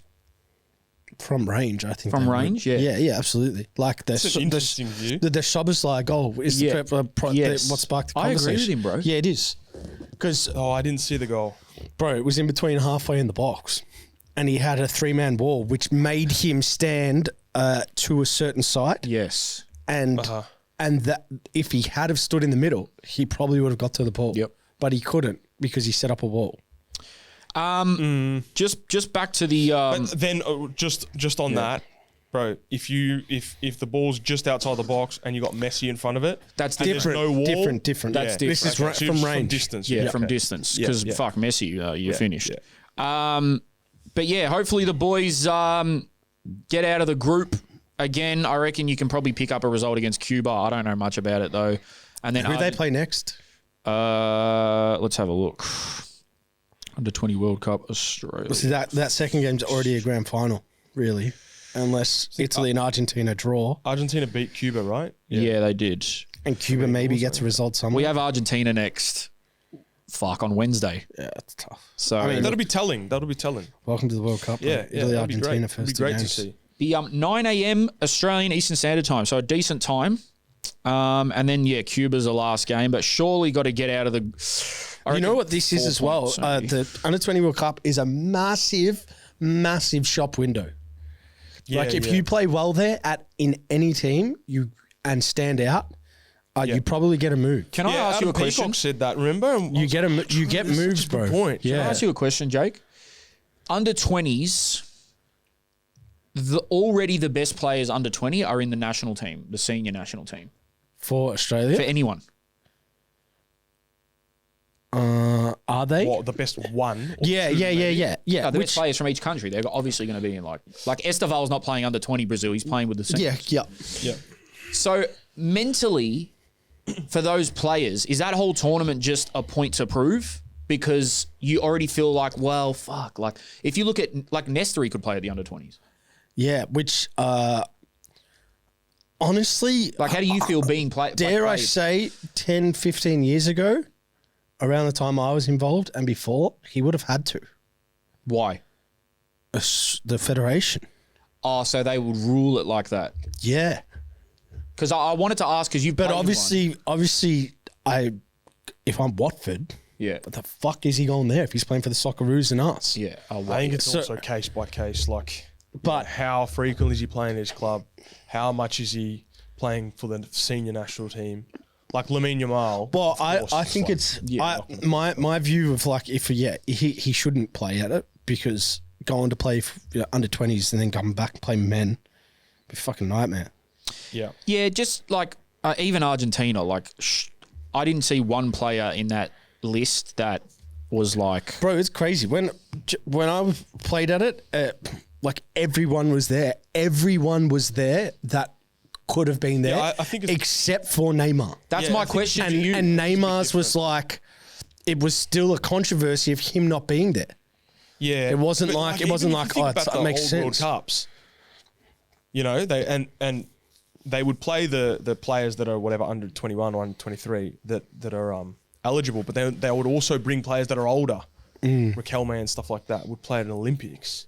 Ah, yeah. Olympics might back be in different. that time. Yeah, Olympics is different. But why is that different? Because World Cup, surely that's just as important to. Yeah, but I don't think you can bring over 23s to an under 20 World Cup. No, I'm not saying you can, but I'm just saying the thing of bringing a player that's already established at the senior national team. Oh, the reason the reason would purely be, like Jake said, why the fuck would I send him to that shit? Yeah. Like we're middle of the season. We need this. Like I'm looking at, these are the under 21 players that play for Argentina's first team. Franco Mastantuono, the guy from Real Madrid, the kid. Did you see the video? Poor guy. Did you see the video of him? No. Oh my God. He come on for Real Madrid and great vision, but he missed the ball and fell over. Oh, fuck. Did you see No, this? I didn't see that. And he's commentators were top. taking the piss. How good is he? He's top, bro. He's starting. Like, Yeah, so that's an 18-year-old, so he's not playing for the under 20s. Then you got Nico Paz, who's playing for Como, who's starting. Yeah, he's Man of the already match. 3 goals and 2 assists. Yep, good ball knowledge, Jake. Then you got like Simeone's son, who's at like. So this is what I mean. This is when, again, pre-me and probably post-me to an extent, Argentina would have taken that team. Like Canales captained Spain in the group I was in, and he was at Real Madrid, playing off the bench. Yeah. So why has it changed? I don't know. I'm having that epiphany now of like, maybe because a lot more of them are playing. I don't know. Pacheco was playing Champions League for Liverpool, started for Spain. Isco was coming off the bench for Spain in the under 20 World Cup. In your time, out of like, let's say a Spain or let's say an Argentina or a Brazil, what percentage of those players would go on to be big players in the world at a senior level? Some of them were already big. Coutinho was already big playing for Brazil. They won the World Cup. There was a lot of players that were already big. Do you reckon it's because there was more quality back when you were playing? I don't know. I have no idea. Less games as well. There's less things going on. I mean, there was less things going on. Do you know what I'm saying, though? I don't want to say there was that. There's some dynamic has changed, but I'm not going to say the quality was better 10 years ago. So maybe you've just reeled off enough players from Argentina that would make me think that's a like for like for the Brazils and Spains of the World Cup that I was in. But what year in 2013? 2011. 2011. So think of Spain in 2011, their team. Yeah, it's insane. But it makes sense to me that Canales and Pacheco would be playing in the 20s and not the first team because there's just too much. But then it was like Pacheco was coming off the bench at Liverpool and Canales was like the next number 10 at Real Madrid and starting games here and there. I've just realised I'm not sure what your point is at all. My point is that we're having a conversation right now and I realise I don't think I actually understand what you're saying. My point is like better players were playing for the under 20s and stuff back in the day. Well, yeah, based off what you've said. Right. More players were made available. Because the top teams were so good that even like the semi-guns were playing under 20s. I see what you're saying. Yeah. Wow, yeah, maybe. And I've told you the story before of like Oriol Romeo signed for Chelsea in the same hotel, like midway through the group. Yes. But he doesn't go on to be a big player. But think of the players Spain had in his position. That was the kind of the point. But that's what I'm saying. That player was like a Barcelona product at the World Cup, had good games and good lead up to the World Cup, and Chelsea were watching him and signed him. Yeah. So that's like that type of stuff was happening at that World Cup. Yeah, I get Jake's point for sure. It makes 100% sense. But at the same time, if you look at who they had at holding mid 2011 Spain, he was not getting a sniff. Yeah, like they had a guy called Recio. He started. Who? Recio. Yeah, he started for what in the 20s? For Spain. I've never heard of that guy in my life. Yeah. There'd be so many players. Rodrigo was their striker. Bartra was Mark Bartra was playing for Barcelona at the time. He was anyway. Yeah, it's an interesting tournament, and like hopefully a lot of the boys can use it to get moves and stuff. But I think for who from let's have a think. Right, the last one that stood out to me was Danny Da Silva. He had a great under-20 World Cup. Yeah, Aaron Moy had a great under-20 World Cup. Tommy Orr at the World Cup I was at had an incredible one. Trying to think if we've had any. Did Brillante score a bomb, bro? Maybe. I feel like he scored a 40-yard banger. Yeah, that sounds about right. I don't remember that. My ball knowledge is not. Well, Danny Da Silva was voted in the top 10 players of his World Cup. Really? I don't know if he got a move though. Yeah. Wow, that's insane. See, he was meant to be the next big thing, but because of that World Cup, Because now, where's he at now? Like I mean, Mariners. Good player. MacArthur. Nothing against him, but it comes down to the final third thing again, doesn't it? That's the difference between Isco, for example, and him. That's what the Australian players that do well at those tournaments to have a good end product. Bro, do you remember him at Perth? Da Silva. I do. Yeah, it was like, whoa. I think there's a player here for sure. But he just, maybe injuries and stuff, but now he's at MacArthur now. Yeah. Is he still there? So. Yeah, he's at MacArthur. He may have had Bro, injuries. he's still younger than me. I'm old, bro. He's still got a bit in him. He's 28. He was a bottom ager for the World Cup. He performed well in. Bottom ager? Yeah, it's a bit of a reach. I mean, that's a dark one. Yeah, it is a reach. Yeah. It was more the bottom ager part. That's real low. So salute to all the boys there. Good luck, man. I'm pretty sure some of them watch the pod, so if you, I know they do. So all right, we're shitting some Latino, man. Just give them some. Yeah, what are you saying? Chile? Just send to Argentina, Quiricocho. And they'll know what that means. Well, watch out for your coach. No, that's what they say to like spark the negative spirits to make someone else unlucky. Oh, they believe that, bro. Like if someone's taking a penalty, the opposition will be like, Quiricocho. But what if he scores? And then it goes in. What do you mean? They're trying to put spells on. The spell didn't work. What about, what's the saying? Viveja Criollo? Viveja Criollo? Is that an Argentinian? Yeah, you're right. It's from the Ali Menjum doc. Yeah, what's it called? Yeah, the one where it practically is saying like a cunningness is the play like a fucking prick is the English terminology. I don't remember it. Just watch Gav play. Yeah. Straight out. This guy is high boots. So Jogba you should have seen him last week. You weren't here, bro. He went off on some Japanese player. Bro, he went off on Japanese players. He lost it on the page. Yeah, why? Because this guy tried to break his leg, according to him. So then he said all Japanese players are shit. And I got to the point where I was like, Gav, surely if you had an NPL team, you'd want one in your team. No. He refused to take a Japanese 10 or a 8. I was like, what the fuck? It's getting more fascinating. Yeah. He's getting more fascinating. Shout out Gav, man. What else did I have here before we get onto the speech? FIFA, bro. Oh, bro, FIFA. I should have spoke about this at the start. FIFA 26 came out. I haven't bought it yet, but my mate John did, and he goes, bro, long weekend, we were meant to go to this club, this event. And he spoke to me. He's like, I can't be fucked. And I was like, neither can I. He goes, here's what we're going to do on Friday. You do whatever you need to do during the day, which I just want to shout out my boys, Ishan and Josiah. I went on a podcast. 2 17-year-olds, man, both with their own businesses, both doing a podcast. And if you want to find out a bit more about my personal life and all the things I was doing before this, then go check it out when it comes out. Shout out those guys. Shout out, boys. Fuck the haters as well. What do you mean? They said some kids at their school were like laughing that they were doing a pod and shit. I was like, oh, beautiful. I was like, doing something, bro. At 17, like when I was 17, it was probably impossible to do a podcast because of the equipment and stuff. Oh, bro. Like, you remember that? Yeah.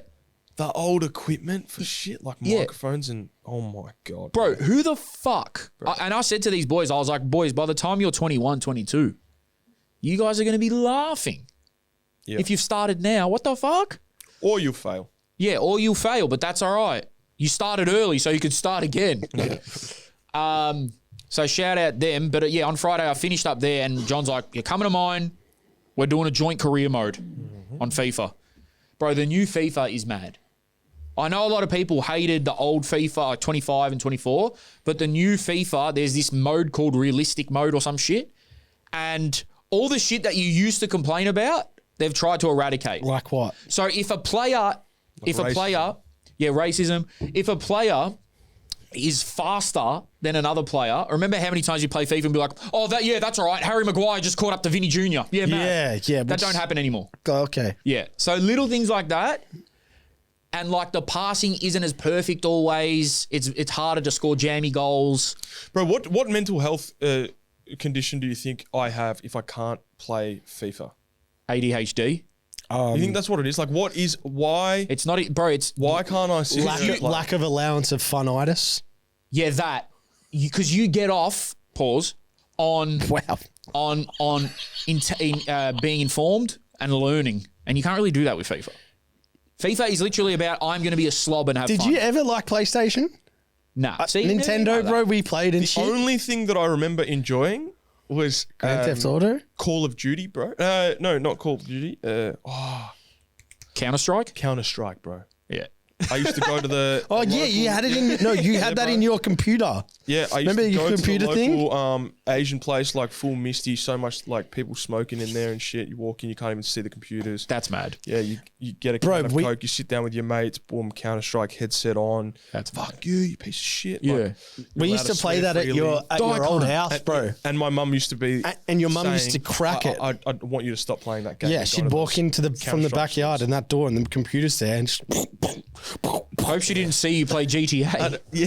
I don't know why I was able to play that, but yeah, I've never got into FIFA. I don't know what, but also particularly FIFA, because I could also maybe play COD a little bit, 20 minutes. But FIFA, I don't know why I hate it so much. I can't play any other games because they give me motion sickness. You're a sensitive man, are you? Okay, Bad. that's worse than your potential illness. Motion sickness. Bro, have you ever played... The TV stays still. From a screen. We take him to a freaking movie. But why does FIFA work? Why does FIFA? Because they're running around. The car started. You know what's funny about these two? I could rip on them, but they get too sensitive. So I'm gonna let them I'm gonna let them get their shit off because I'll get a call after the pod saying, "Hey, I didn't like how you spoke to me." What do you mean? Because of our stuff, you get demonetized. That's right. Yeah, Have you ever played COD on the no latency thing? Yeah, it's fucked. What the fuck that's is why latency? that's the most extreme example. You That's said what I'm every saying. game. Not every game. Even mean? COD is like COD. I think could genuinely give someone like an epileptic fit. You know when you're playing and there's it's quick. Yeah. Flashbang. Yeah. But no, I don't get motion sickness. Have you ever played headset, bro? What is it? VR porn? Not that. But yeah, the headset. Yeah. But not playing porn. Oh, yeah. Wait, have you ever played VR headset? Oh, play? No, Like you with a can't headset. control them like, bend them over. But you like, can no. be in the room. Yeah. Nah, bro. Bro, have you not heard of this? Nah, bro. That's shaitan, bro. Well, yeah, it is, That but is straight devil he stuff, out there, bro. He busy. That is terrible, Yeah, bro. You can do that shit. And if you are doing that, Then give me your headset because I want to try it. Hey, so some what, serious so what is the mode you're playing at the moment? Oh, on yeah. FIFA? So Ultimate Team is for losers and for kids that steal their mum's credit card. So real FIFA ballers play manager mode. So me and my mate John, we said, all right. Is that actually true, by the way? Because that makes me feel a lot better. Nah, like all the ballers really do play Ultimate Right, because Team. but it's Ultimate sort of Team is like, fucking it lame. seems lame to me as It's well. like, oh, your whole team's 99. Like, Why combine everyone? Like, Yeah. it's not real. they play with like, cunts have like purple mohawks and shit. I'm like, it's not real. Yeah, with Yeah, it's just shit. Anyway, so we took about an hour to decide our manager and our team. This is all fun. We were having fun. I know it probably stresses you out, but we were having fun. No, bro. Yep. I've changed my perspective on that. I accept that it's fun to have fun. Thank you. So we decided to go with the manager of Bali because he looked like a mafia guy. Nice. So we chose him, Caserta. So he's our manager. We only do Prem because every other league is boring. So we chose Bournemouth. Oh, nice. Right? It was Bournemouth or Sunderland, but we chose Bournemouth because they had more money. Sunderland. Oh, really? Double Actually the money. makes sense. Double the money. They've been in the Prem 10 years, probably. Now, we did get a bit unrealistic with the signings, but we signed them anyway. Who? You're going to laugh. This is my signings for Bournemouth in 2025. 2026. 2026. Karim Benzema, Nice. paired with Cristiano Ronaldo. Fuck me. So that's my front two. 38-year-old and 40-year-old front two. That's my front two. With Gout on the right wing. Yeah, with Gout on our bench. Yeah. Ah, shit. So our midfield pairing is Kobe Mainu on loan Nice. and N'Golo Kante. Fuck me. So those are going out for dinner, those two as well. Yeah. And Kobe's learning off the master. Yeah, 100%. He's the only one talking at dinner. Yeah, he's like, you got a mad ass. Anyway. I forgot that conversation. Who said no? He's got a, No, he's got a Buttage. mad Nice little bum. bump. He's got a perky bum. Got a perky bump. That was so. Shout out to Nor, man. We Yeah, miss you. shout out Nor, man. He just came back from Europe. Shout out Nor. We don't miss those comments though, bro. Damn. Holy shit. So we signed. So that's our midfield pairing. Our left winger is. Holy shit! This is a retirement village. Our left winger is Hakim Ziyech. Yeah, this is a. You guys are so 2018. Yeah. Well, it's all the players that we like. And our right winger is. No, sorry, my bad. Our left winger is Sadio Mane. Again, 37. Yep. But still like 84 rated ballers. Freak, right? yep. Sorry, on the left we have Mane, on the right we have Semenyo. We kept Semenyo. And then you got a course. call from the girl you're seeing. You're like, oh, hey, what's going on? Yeah, just busy doing a bit of work. No, I literally got a call and my response was, hey, I'm playing FIFA. Yeah. Anyway. The footballers out there would know that they lie about that and say they're doing work or something So like that. I have a question, but I want you to finish your team off before I get my question off. Spinazzola left. We signed Spinazzola as a left fullback. How old's Spinazzola? Like 32. Okay. We signed Kalidou Koulibaly as a centre back. Our whole team's old as fuck. Right. I don't even know. How do you? Okay, you got more players to come? And right back we signed. Fuck, they've signed a whole Lucas team. Neal. No. Yeah, well, we were thinking of him. Right back we signed Mateus Nunes from Man City. That's a big signing. Yeah. Okay, so how FIFA's not a forgiving game when it comes to energy ratings.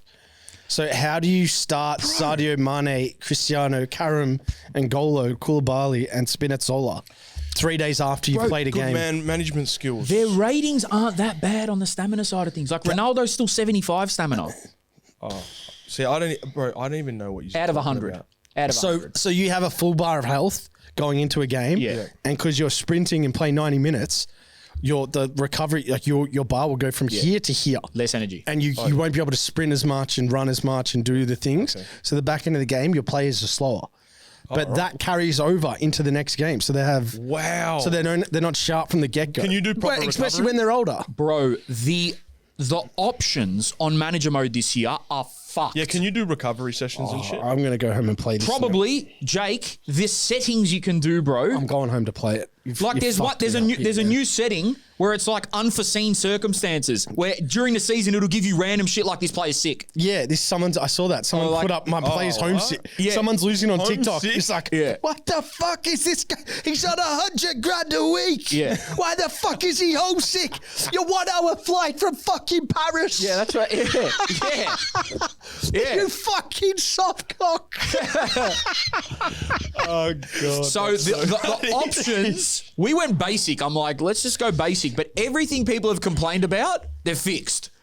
Like, there's no, like, if you don't want to scout players anymore and they just want to come up with their rating, you can do it now. Oh, thank fuck for that. My God, bro. I've got scouts running in FC25 right now in Japan and South Korea. Yeah. Scouting for my academy. Yeah. And they're on a 3-month thing. I forgot I even sent them there. Also, comes back, no players to report. You have an under-20s team. What have you been doing?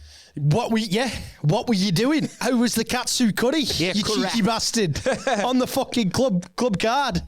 Yeah. No fucking players in Japan. Yeah. Nothing to report. 15 to 18. Are you fucking kidding me? Yeah. I spent nothing to report. Are you fucking kidding me, son? You're a 5-star scout. I'm paying you $2 million a year. No, you're right. For fucking 3 months and say no one was good enough. Slackers, bro. Fuck off. You also have an under-20s team that you can manage within your club, which we said no to because it's too much. But there's so many little different like modes and like settings. It's you know how you would enjoy it is if you streamed it. Oh, bro. Perhaps if I was streaming. If we got him when into you FIFA, engage and like now we can G you up by talking about shit and you play a character and like have fun with it. I promise, bro, and this is not me being like just contrarian, I am not G'd up at all. I'm hoping this conversation ends. Swear to God. Do you reckon there's a lot of Rashids out there when it comes to... Because his age bracket... He just said our that age he's bracket, changed his thing on fun. Yeah, like we go play tennis or something, bro. Oh, that's allowed now? Yeah. Oh, okay. Thank Oh, fuck. let's play tennis, bro. Paddle. Let's go play paddle. Yeah, I'd play, for sure. Paddle's fun. Then after But we'll no go play judgment, FIFA. bro. I'm just saying I'm not G'd up. I felt like he was judging you. If I get... maybe if I'm streaming, I can see how, maybe... You have just made me... I'm going to go home and sit on my fucking TV and wait 3 hours for this game to download. Oh, that's another thing, yeah. And I'm going to start...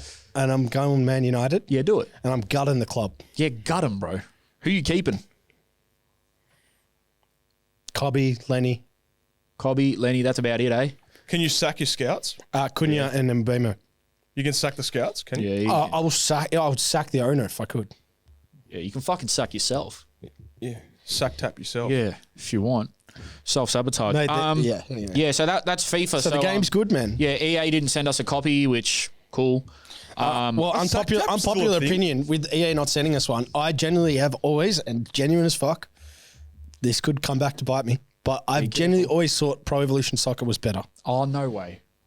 Gameplay-wise. You know in Europe they play Pro Evo and not FIFA? Well, it's starting to change now, but that used to be the game. The gameplay of Pro Evo is like, it's just I don't want to play as London Blues. I want to play as fucking Chelsea. I agree. Gameplay though. Yeah, fucking North Melbourne Hellas. Literally, North Melbourne Hellas would have been a team in Pez. Yeah, when I was like 13, I created on Pro Evo. I created Box Hill Inter. Made every single player in my team. How good was that? I did that with my team. Gave everyone their boots. Yes. Had everyone their colours. We played Inter Milan colours at the San Siro. Bro, the players I hated, I rated them so shit. Good job, Yeah, bro. and then I That shit. is so Spiteful, man. And I was like 88 as a striker. I gave my... And then everyone's like, oh, send us a link to the team. I sent it and he goes, wait a minute, my dribbling's not that bad. I'm like, oh, it's pretty fucking bad. You're 71 and you're on the bench and I'm 88, captain, striker, and I'm quick. So, good old days, man. But anyway, let's get on to... Is there anything else we need to report on? We ain't fucking journalists. We're not reporting on shit. Well, yeah, we need to talk. There's a pretty big game this weekend. Yeah, Yeah, I feel like we've done a lot, though, in the lead up. But Well, yes. We got maybe something coming. Maybe something comes. Yeah, but like I feel like we should give some predictions and thoughts. Okay, so this weekend is the Australia Cup final. Newcastle Jets versus Heidelberg, not Jets. And I am going to go with a 2-1 Newcastle win. Everyone, when they're predicting, says 2-1. It's a safe bet. Yeah. I'm going to go 2-1 Heidelberg. Okay. You reckon Heidelberg will win? Yep. A lot of people think Heidelberg will win, which is incredible for a lot of reasons. One, like it's probably deserved that they're in consideration based on their form. They're a good team. It's in Melbourne and it's at Lakeside. The other thing that people are forgetting is if they win, whether it's a good advocacy for Australian football or not, they have the right. They're going to be playing in the Asian Champions League too. That's awesome. That is so crazy. Yeah. Yeah. Them boys are going to be banging in Bangkok. Carboni's lawyers might get a sponsorship on for that. Yeah. Hopefully, bro. Yeah. Hope so. I know what Jake's thinking. He's going to go with Newcastle. He is, yeah. For sure. Because he's a logic man. Yep. Yeah, I am very logical. Yeah, you're a logic man. You're going to go Newcastle, but you're like me. You sort of want Heidelberg to win. But I really want Heidelberg to win. Yeah. But if Newcastle don't win, it's an absolute catastrophe. Yeah. Is it? Yeah. You're playing semi-professional footballers. Catastrophe for who? The A-League in general. Newcastle. Can I just say something? Because you've played a lot of games now. You've gone long, like obviously Wellington and Western. You could maybe give them benefit of the doubt. They lost, like they hadn't played much football. And So you don't think it's a catastrophe for them? I do still. Okay. Yeah, I'm like I remember I asked Arthur Dillers this. I go like, are you understanding that you're early in the season, going away, playing these teams is a bit more difficult. Foreign conditions, blah blah blah. And he goes, no, I just think zero forgiveness, and that's honestly how I feel. Can I just say though, that you guys are saying a catastrophe for the A-League. I didn't say catastrophe. Well, sorry. Jake said it would be a catastrophe. Not a catastrophe for the A-League, for Newcastle. Okay, for Newcastle. You're in the final playing a semi-professional team. But at the same time, I do get when people are saying, stop saying it's a cup set, stop saying it's a miracle because Heidelberg are that good. Yeah, they are. But my views come from a place of having played NPL teams when I was at an A-League club for 3 or 4 years. We never lost one game. We went down 1-0. We went 1-0 down a couple times. Yeah, but I didn't lose one game, bro. It wasn't like an achievement to win as well. It was like no. It's just like you didn't see how you could lose. You definitely see how you could lose. Like even our strongest victory team, I see how I could see in a cup final, good surface and all that stuff. I could see how it could happen on an off chance. I mean, you see it happen all around the world, though. Now I understand it more because the leagues have gotten closer together. But back for me, there was no way that anyone should beat. Like when I played it out, we had Dario Vidicic and Bruce Jitto starting. I'm not saying you should. I'm just saying like. I think there is a case of everyone's saying the A-League's gotten worse and worse and worse and worse, which I agree with to some extent. But at the same time, the NPL has gotten better. Like I think. Heidelberg are good, man. Yeah, I've preached there. I'm not saying they can't win it, and I'm not saying they don't deserve to be there by any stretch. I've flown their flag more than anyone. Look at us, man. We got to be nice to everyone. But Newcastle, if I'm Newcastle, like I'm looking at a very competitive point of view. You've got Asian Champions League on the other side. You haven't won a trophy in 17 years, and you're playing, albeit a very impressive Heidelberg, who are defensively unbelievable. You should not lose to them. I'm keen, bro. It's going to be a fucking good game. Hopefully. Like anyone that thinks that Newcastle shouldn't win this, that shows you how much the dynamics change in the country of football. Can we just round it off by saying, if you are a football fan, please come down to the ground this weekend. What do you think? What do you think of I know we spoke on it last time, but the location. I was speaking to someone before in the car.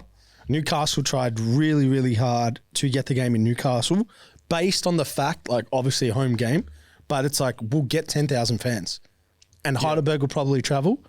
Now I think the game being here at Lakeside slightly gives Heidelberg, like if it was at Olympic Village, dare I say, Heidelberg probably won the game. But here, it gives Heidelberg a little bit more of an advantage. Well, I don't know the exact numbers, but I asked the social media team to ask Twitter. Yep. how much Newcastle are bringing down. Yep. And I heard different numbers, but it's looking somewhere from 200 to 400. So not bad, especially considering the flights and stuff around this time of the year in Melbourne, very expensive, hotels and stuff. So, yeah, I think I can't wait. I just want a good game, man. I am not too fussed on who wins or who loses. I just want both teams to do their part in what could be a very important game for the wider public of like, oh, this is what's happening in the Oz Cup.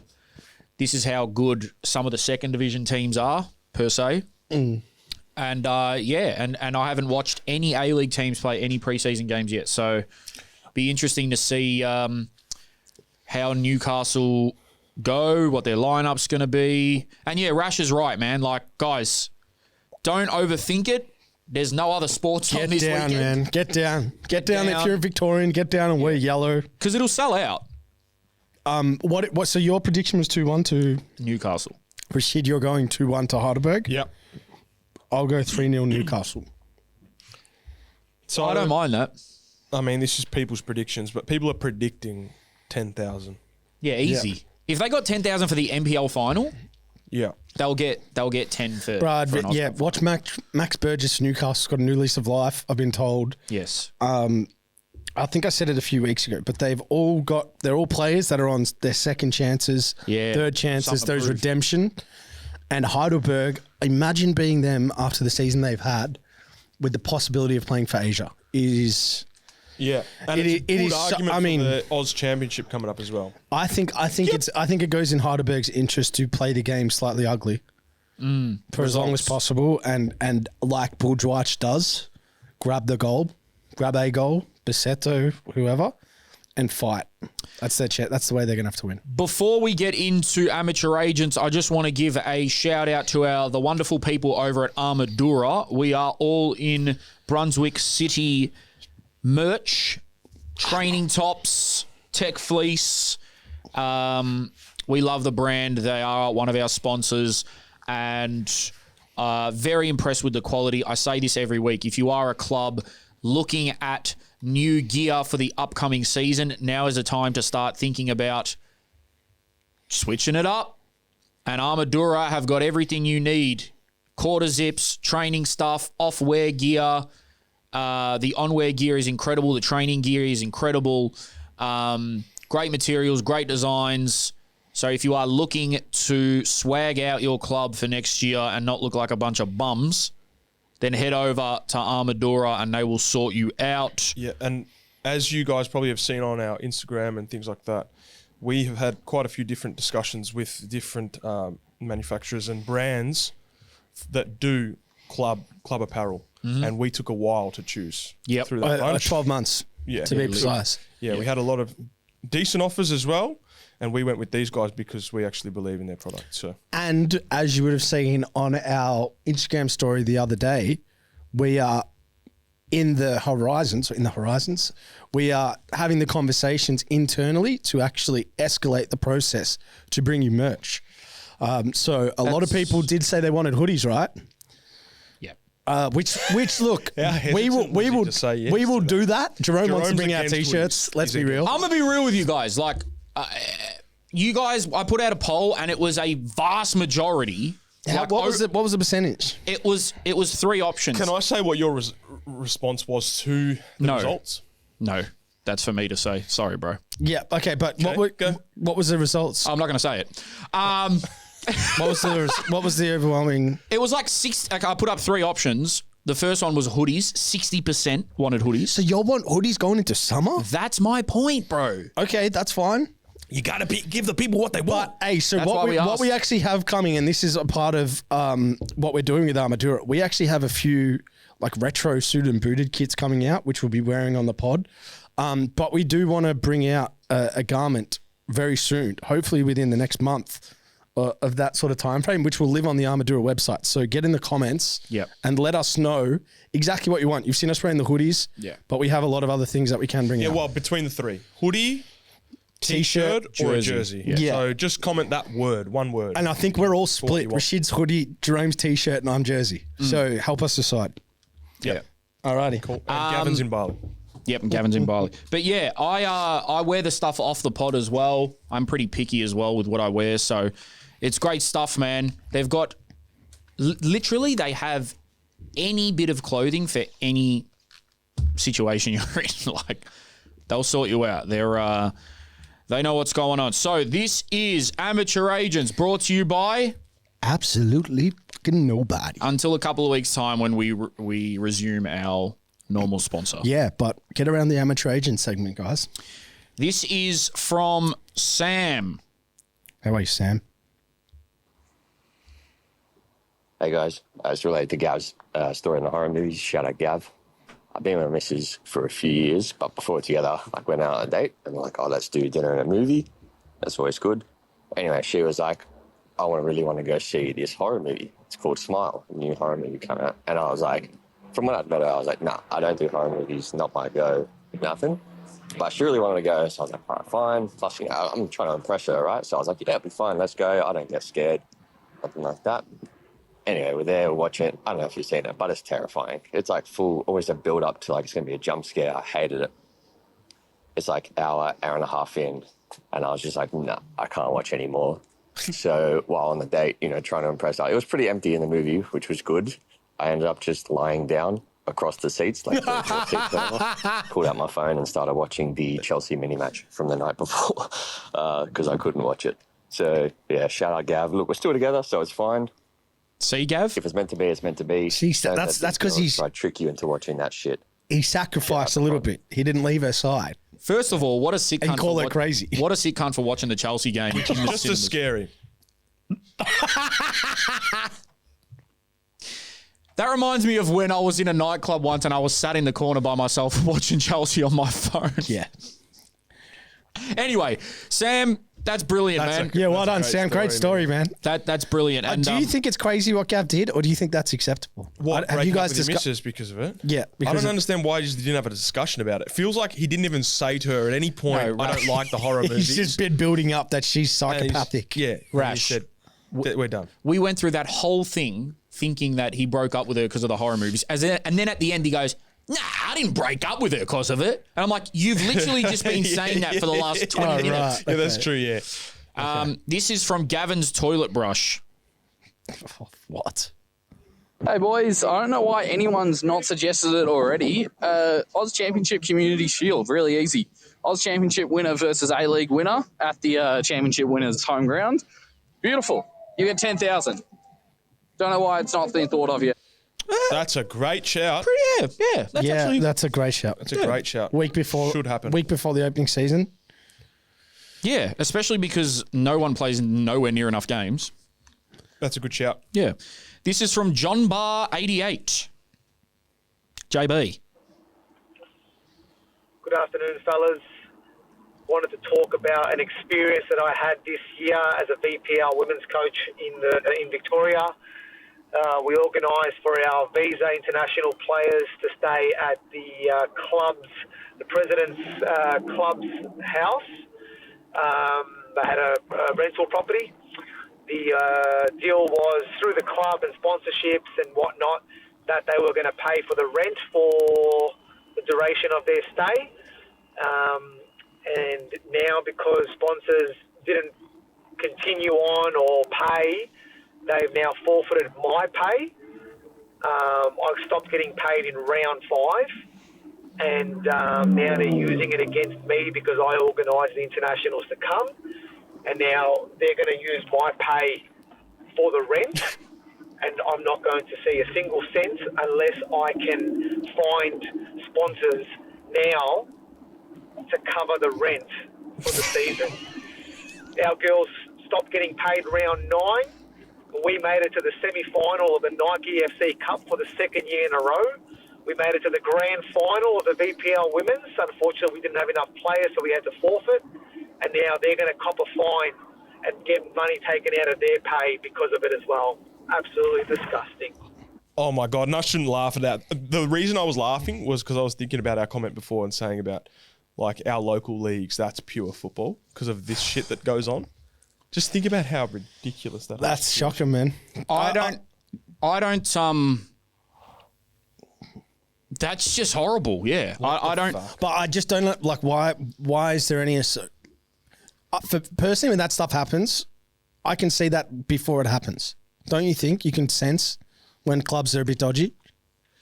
Yes and no, bro. Because I think the problem is 95% of them have a record of doing something like that at some point. To that level that he said. Yeah, to be honest, before I went to Northcote, I trialled for a club.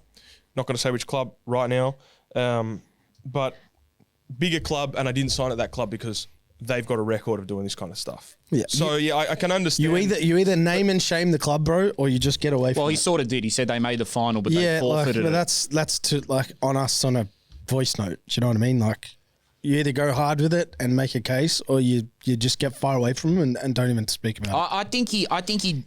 I think he did everything except name them. He's probably done that on purpose. But yeah, you're going to put 2 and 2 together. Why wouldn't you name them though? Like, that's I don't know, man. I don't know. If they don't respect you, why are you holding out respect? Look, we're impartial up here, but judging. That. Well, I was going to say, judging off that, it seems very unfair and not a proper way to go about things. So, hopefully, you get some good news or something, man, like to try to eradicate those problems, because this is the one thing. Maybe I'm going off track here, but maybe these type of things is why the A-League was brought in. And don't get me wrong, bad shit happens in the A-League as well. But stuff like this that is so unprofessional. Well, it's definitely part of the reason why it was brought in, It just cannot be happening. It's really, really poor. But then at the same time, Jake's right. The only way those types of things go away is if people are held accountable to them. So I don't know what measures this guy's taken. Was it Gavin's toothbrush? Or No. This is JB. That was the other guy. Yeah, I don't know what measures he's taken, but those people need to be held accountable for it. Yeah. So. No point complaining to us without naming them, unfortunately, bro. I wish I could help more. This is bad of me, but I don't know which club, but because he said it's the team that forfeited the women's grand final, people will know. This is from Anonymous. This is a question for everyone. Where the fuck is Nor? Where is Nor? I know he was in Europe, and last we heard was that Jerome said something rude to him or something. Oh, yeah. Not blaming Jerome. No, but where is Nor? I still see Nor every week at 5. So what happened was Nor, although he was on our pod, it was actually his studio that we were using on the other side of the city, basically. And we have moved studio, so it's been quite tough for Nor to get out here. But eventually he'll join us on some pods. Like we always said that Nor will come back at some stage. But what did you say to him? Oh, don't you remember this? No. I pissed him off so hard. Then he like tried to take my ankle out, and then I was like, "You just tried to take my ankle out." Oh no, I didn't know that. Yeah, that's 5 though. That's normal. This is from Jason. Hey guys, love the pod.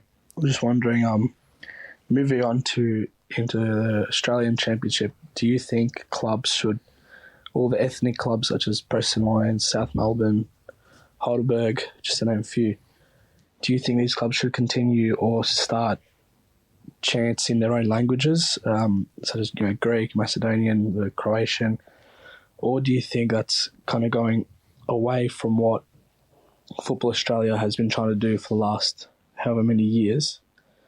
And do you think this kind of separates fans who may be South Melbourne fans but aren't Greek? Like, how would you feel if you were going for a club that was chanting in Greek but you weren't Greek? Would you still want to be a part of that club or not? Or do you think the fact that they're chanting these languages is what, I guess, creates the atmosphere? Thanks for that, Jason. My opinion on it is that I don't think they should stop chanting in their languages, because you got to understand that when these clubs were formed, a lot of them are from immigrants, and these are like these people's grandfathers and great-grandfathers and fathers and whatever, women as well that have helped build the club. So there is a sense of pride of, no, this was formed by Greek immigrants, so I'm proud, so we'll chant in it. When it becomes offensive, that's a whole nother story, but I'm not getting into that. But in terms of your question of fans that maybe aren't, let's use South Melbourne as an example, say they're not Greek, I don't think that's going to deter them. They know it's a Greek club. It's literally on the badge. It's in the colours. Like, I don't think it'll deter. Like, if I'm a Japanese South Melbourne fan, I don't think it's going to deter me that they chant in Greek sometimes. I think it's a really good question, actually, because it really pulls on this whole topic of the nationality of clubs. I think it's a great question. But from my perspective, for example, if I go to Oakley Cannons and Oakley Cannons are singing, I don't necessarily feel like I'm excluded because their chants are in Greek. Yeah. I would learn the chants in Greek. If I loved Oakley Cannons and they welcomed me to the club, whatever, I would learn, like I did when I went to Argentina, I would learn the chants in that language. Yep.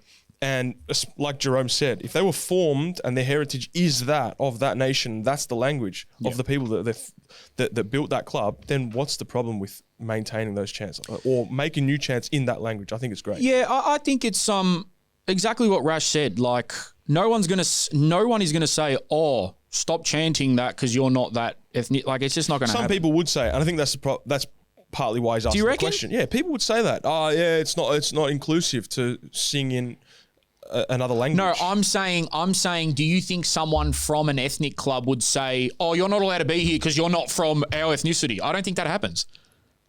I'm sure it's probably happened in the past, but a minority, but very like. Yeah. I reckon that'd be way less common now. Way less, like Oz Championship and where the game's going, and the possibilities that these clubs are trying to. Bro, it's very small minority. I don't want to say it doesn't happen though, because I'm sure there's some people that think in that way. Yeah, maybe, but they would be the minority if. Let's call a spade a spade. If a Greek was going into a Masso club, I don't know. That's what I'm saying. Yeah, I'm sure there is some people that still think in that way. 110%. Like in every facet of society, there's people that think there's like certain ethnicities that don't cross over with certain. Yeah. Just to be blunt, which is the fundamental problem. But I guess, like, for instance, I know South Melbourne fans that are nowhere near European. Yeah, and I would say a lot of the administrators, the important people in clubs now, wouldn't do that, which is maybe different than the past. Yeah, maybe. Again, everyone's going to say, "Oh, you went there," and I wasn't fucking born.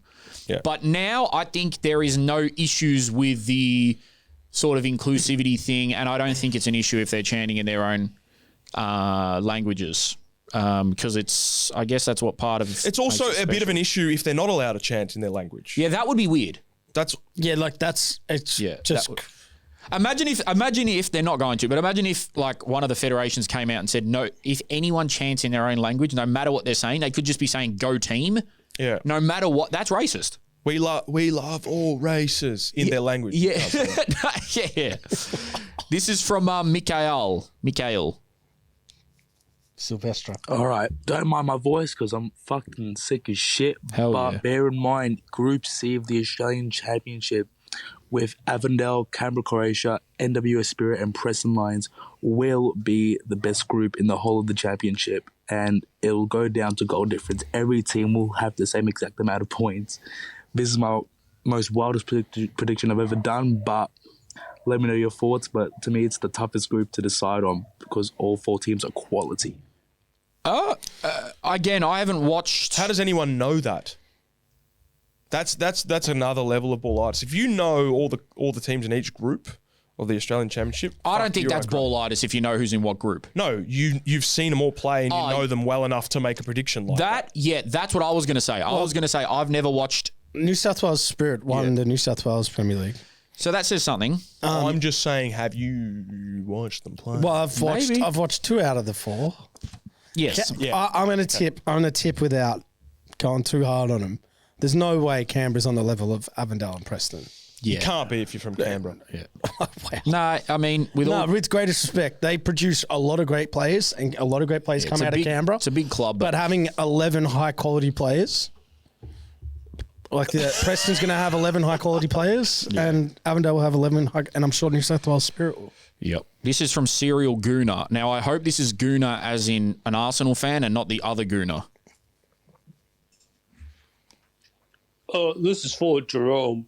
Basically, Jerome, do you have any advice on how to stop gooning? Because I am a serial gooner it's consumed my life, and I'm gooning about maybe 3 to 4 hours a day, sometimes 5 to 6 hours a day. So, any advice to stop gooning? What's gooning means? Stop liking Insta-baddie photos. And videos. What an accent. There'll be days where I'm not going to goon. And then I go on Instagram. Okay, that's enough. Brother, stop sitting in your dark room with a weird voice on your face. That's what you're... Stop sitting in your grandma's basement with your drawers on and get out the house. Bro, Insta-baddies and stuff I can't help you with because I'm diseased up on that. Yeah. But the gooning, yeah, man, I would try maybe a period of abstinence to see if you can deal with your issues. And if not, well, then maybe go see a medical professional. Don't know why you're asking me, though. Yeah, think about the religious route. Think about finding a real life girlfriend or a job. Don't knock it till you try it. As crazy as that sounds. There's plenty of people that goon at their jobs. This is from my wife. What? Are these names getting completely abstract now? Lads, I need some help. What do I say to the wife to let me watch 12 hours of football? Is this the same guy? It's the same guy with a different Basically, accent. in 2 weeks' time, we're going to have the Oz Championship kicking off at 1 o'clock, 3 o'clock, and then the A-League kick-off Sounds at like 5. William Regal. Then 7:30 prime time. And then I think potentially with daylight savings not starting, we'll have the 9:30 kickoff for the EPL, but that could be pushed back an hour. But still, 2 hours. What do I say to the wife to let me watch TV? Bro, what the fuck is that accent? I don't reckon he has a wife. Yeah, I agree. Second of all, and how does he have 3 hours time or 4 hours time for gooning? Yeah. But Can you can't send watch in? football? He could put me to sleep with his voice. Could you send in a guided meditation next week? Rashid, you're the only one with a female partner, so you're the only one with... Female partner? Yeah. What, does Gav... What? What about you? What? I don't have one. Yeah, I realised I should have said partner. Yeah. I was just, Gav ain't gay. Anyway, you're the only one with a girlfriend, so can you give advice to what he was asking? How would you... I'll answer for you. Okay. How would you get... I'll answer for you. But in Rashid's... what's the question? Knowing what Rashid will say? Yeah. What's the question? How would you get 12 hours to do what you want? What would you have to watch do football. to not... Remember how last week you said, imagine this, the sun's shining and there's 3 games on in a row, it's a super Saturday and you're watching football with your mates. Yeah. So he's probably alluding to that. Right, yeah. This is what Rash will say. Bro, if you want to go do something else, go do it. This is what I want to do. This is what I'm going to go do. Why not just do different things? That's exactly what he would say. Okay, would you? That's exactly what he would say. And what would Helen say to that? Yeah, good, fair enough. Yeah, she'd be fine. I don't think I'd find myself in the situation that he's found himself in. I find myself in other problematic situations. I'm going completely hypothetical because I know you wouldn't watch 12 hours of football. No. Yeah. Oh, I would definitely... Wouldn't watch 12 minutes. Yeah, he missed the Heidelberg high jump goal celebration because he was trying to buy a burger And that's not my without fault. cheese. That ain't his fault. not my that fault, bro. might be your fault. That's not my ADHD. That's No, I saw him in food line. truck I problem. wasn't getting food. Wasn't this the That's a moment Football where he Victoria said problem. no mayo? Yeah, but I joined him in line because he was already there. A radio. I was buying you donuts. No, you weren't, no. you fucking liar. No. I I was, on a bro. health No journey. chips. You were Donuts buying for you. Someone wanted fucking donuts, bro. Yeah, I did. But you were already buying stuff for yourself. And his ketchup added 10 minutes. And- Yeah, I know, but I know. What I asked was very fucking Yeah, simple. sorry. What was it? Side note as well, you know how we were talking about, it's caused a massive debate on Twitter, the AFL ever being bigger than soccer. Yep. Someone How many times have we spoke about that, by I the don't way? know. Someone said, Jerome's off his head. It'll never be bigger than AFL. And I was like, I think you got the people mixed up, man. But I'm Jerome. That's Rashid. we're not getting onto it. Can I give my 2 cents on that? Because I was Yeah, there. you weren't here. Professionally, I don't know if it ever will, but we're already bigger than it in 2 major categories. Globally and participation. Globally, we got nothing to do with it globally. What do you Soccer is way bigger than AFL globally. No, you mean soccer globally? Yeah, but that's got nothing to do And with then Australian football. Yeah, but it's precisely their bottleneck. Check out our Patreon for more on that. Yeah. This is from a 12-year-old child. What? That's what it says. A 12-year-old child. Please. Hey, boys, you're going to have to bear with me. I may have lost my voice. Swear I'm not putting this on. Nah, it's a different dude. But opening weekend, Australian Championship. I need some scran recommendations. That's Joey. Hold on. I'm starting this again. Let's show some respect. Joey, just some advice from a business standpoint. When you're bringing out a magazine, that's going to be a big deal. Voice memoing in as a 12-year-old. Yeah, we've got to pick our path. We've got to pick our path, brother. That's a new marketing strategy that he found on YouTube. Oh God, I got some scran. I reckon this was because he played in a charity match yesterday and he was screaming the whole game. Do you reckon his voice is fucking real, broken? bro? Listen, it sounds a bit. No, it's well acted. We should get him on the pod. Let's just pay him some respect. Yeah, sorry, Joe. Here we go. Can a boy get the best feed? Okay, I don't know. Hold on. Hey, boys, you're going to have to bear with me. I may have lost my voice. Swear I'm not putting this on. But opening weekend, Australian Championship. I need some scran recommendations. Heidelberg, South, or Preston, or Avondale. Where can a boy get the best feed? Oh, so we're going to piss someone off. Probably. No, I can but answer you it. can do I it. feel like it's Jerome, bro. Pretty good as well. Jerome's now visited a lot of grounds. Heidelberg, Avondale, South, or Preston? Nah, go Victoria-wide. Just go your best. That's what he said. He asked for those 4 teams. But then I think he elaborated on... No, because the Australian Championship. Oh, sorry. He's visiting. Okay. So they're the 4 teams. Did he create the word scran? No, it's English. No, but he did start NPL Scran or Australian Football Scran. I would say South was hard because there's like 4 food trucks, so I don't really know if they have their own food. No, wait, surely that wasn't fucking South. No, that's not South. That wasn't South's food. Okay. South have got the... Okay, no. so Okay. don't know if So it's I haven't credible to answer this. So. No. Well, I haven't. He's never been to Lakeside. I've never been to Lakeside. Okay. But out of all those, I would say the best. I'm the most credible to answer. I would say Heidelberg Souvlaki. That's my answer. Okay, go, Jake. Say the same thing as me, bro. Yeah, no, I'm going to be honest. I don't think it's the best Souv. No, it's not the best, but out of those 4. I would. Yeah. Avondale, let's be real, was mid. South is... I haven't added it. South back in the day, the Volcanis family. So Michael Volcanis, their family used to, for 20, 30 years, I believe. But now? Made the Yiddle, and they would hands down be the best. I don't know. I haven't been there. So I'd maybe just throw a spanner in the works and say Preston. Okay. With the Chev up. Okay. I'll go Heidelberg. I wouldn't have a clue. Yeah. There you go, Joey. This is from Wacko. Wacko again. Yeah, g'day, you beautiful bastards. Yeah, boy. I've got a fun one for you. How would you guys advertise the A-League for this season? In the past, I've seen some pretty iconic advertisements. The one that sticks out for me is the one where I think it might be... I can't remember who it is, but they basically go to kick a ball and it goes through a train That's window. the first one. Somehow passing through, like, that was like a crazy out of this world type of scenario. But yeah, how would you guys advertise it, and what would you have in the commercial? Love your show. Love you, Wacko. Did you guys see the flashback one on Instagram the other day of them in the pool? Did you guys see this? Oh, fuck, so funny. How would I promote it? NSL half the players are in the full pool. NSL, yep. I would give us a budget of 50 grand and just let us do something. That's how I would do it.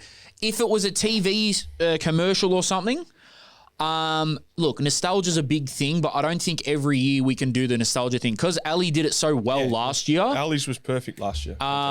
I don't think we go down that route. I think we do try to modernise it. Well, I would go down the route of playing on the fact, the 2 major criticisms across the competition right now, play on the fact that no one's going to the games and that it's young. Yeah. And I would play on that heavily. And disprove it. And disprove it to expel what it's done for the game.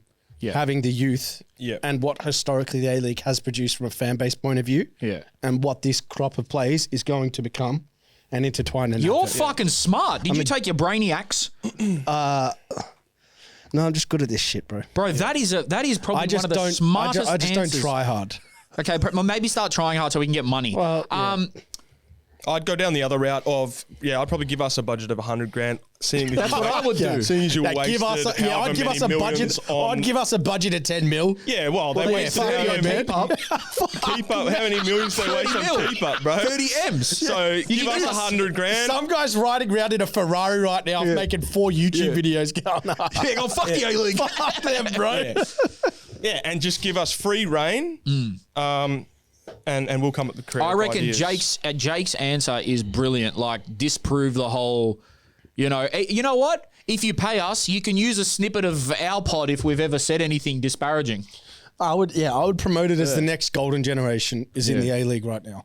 Yeah, and get someone cool to do go get who's like an iconic Australian that can do the voiceover. And what you'd constantly do is you'd go back to footage of John Aloisi playing for Adelaide City. Yeah. Bresciano, whoever playing for Carlton, you know what I mean? And putting those Viduka, Melbourne, Croatia. I reckon more A-League though.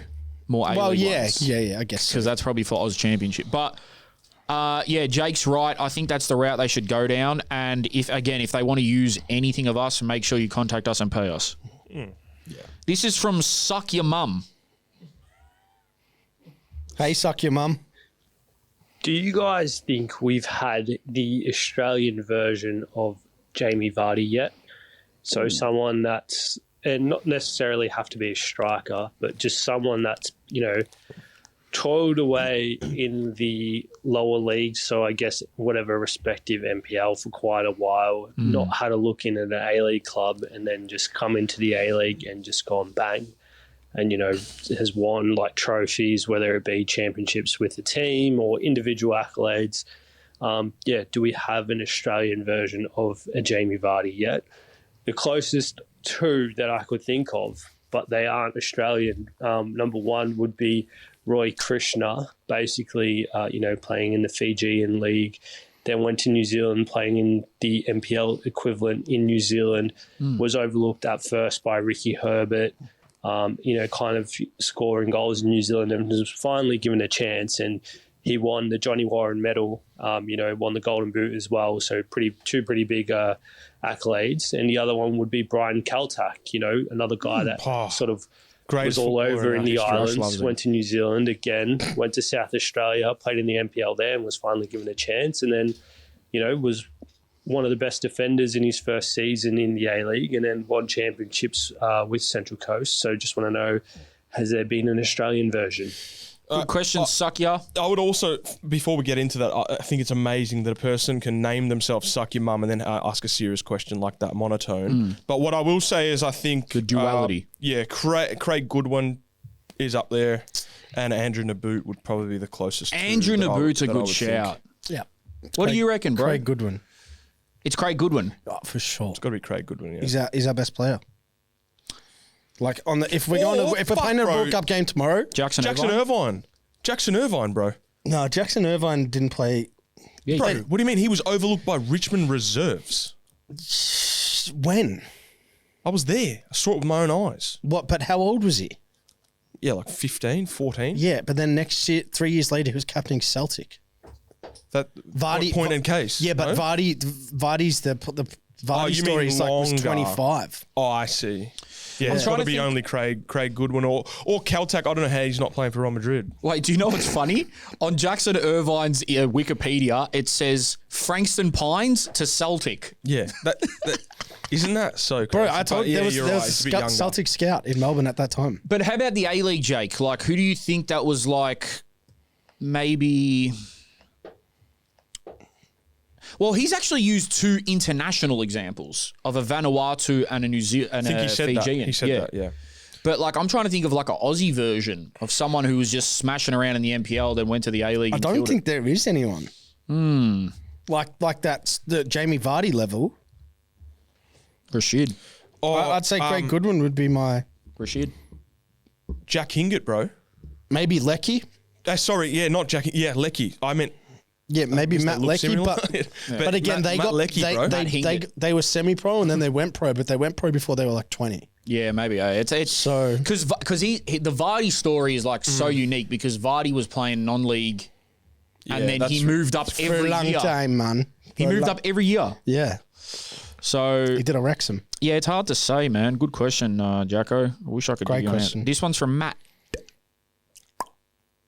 Hey lads, just want to give you guys a bit of a shout out, a bit of inspiration for me starting my own sort of stuff on Instagram. Hell yeah, bro. Bit of old A-League stuff and NPL. It's, legends. And I sent a question in a while ago to Rash asking what to do with my 30s, about playing the game. And yeah, it's inspired me to keep going at it, stick at it, loving it. It's great fun. So thank you, boys. And Jakey, can I just say, loving the your unlaced stuff.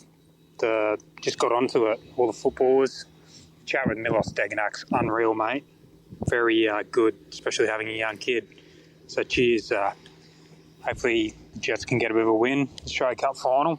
Being from Newey, but also hope that Heidelberg get up because it'd be good for the country.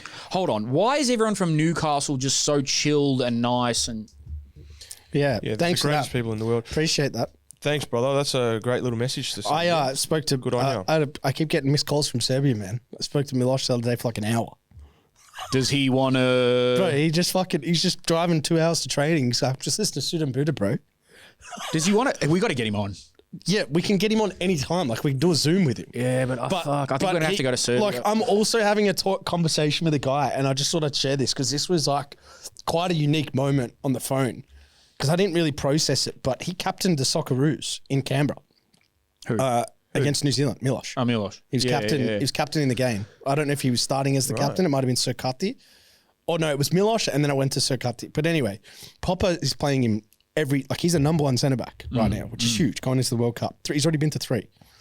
But he was just saying, bro, it was a real full 360 moment for him because he was like, bro, the Canberra Stadium's in the AIS. So he goes, bro, I was at the AIS. Like we were at the AIS together.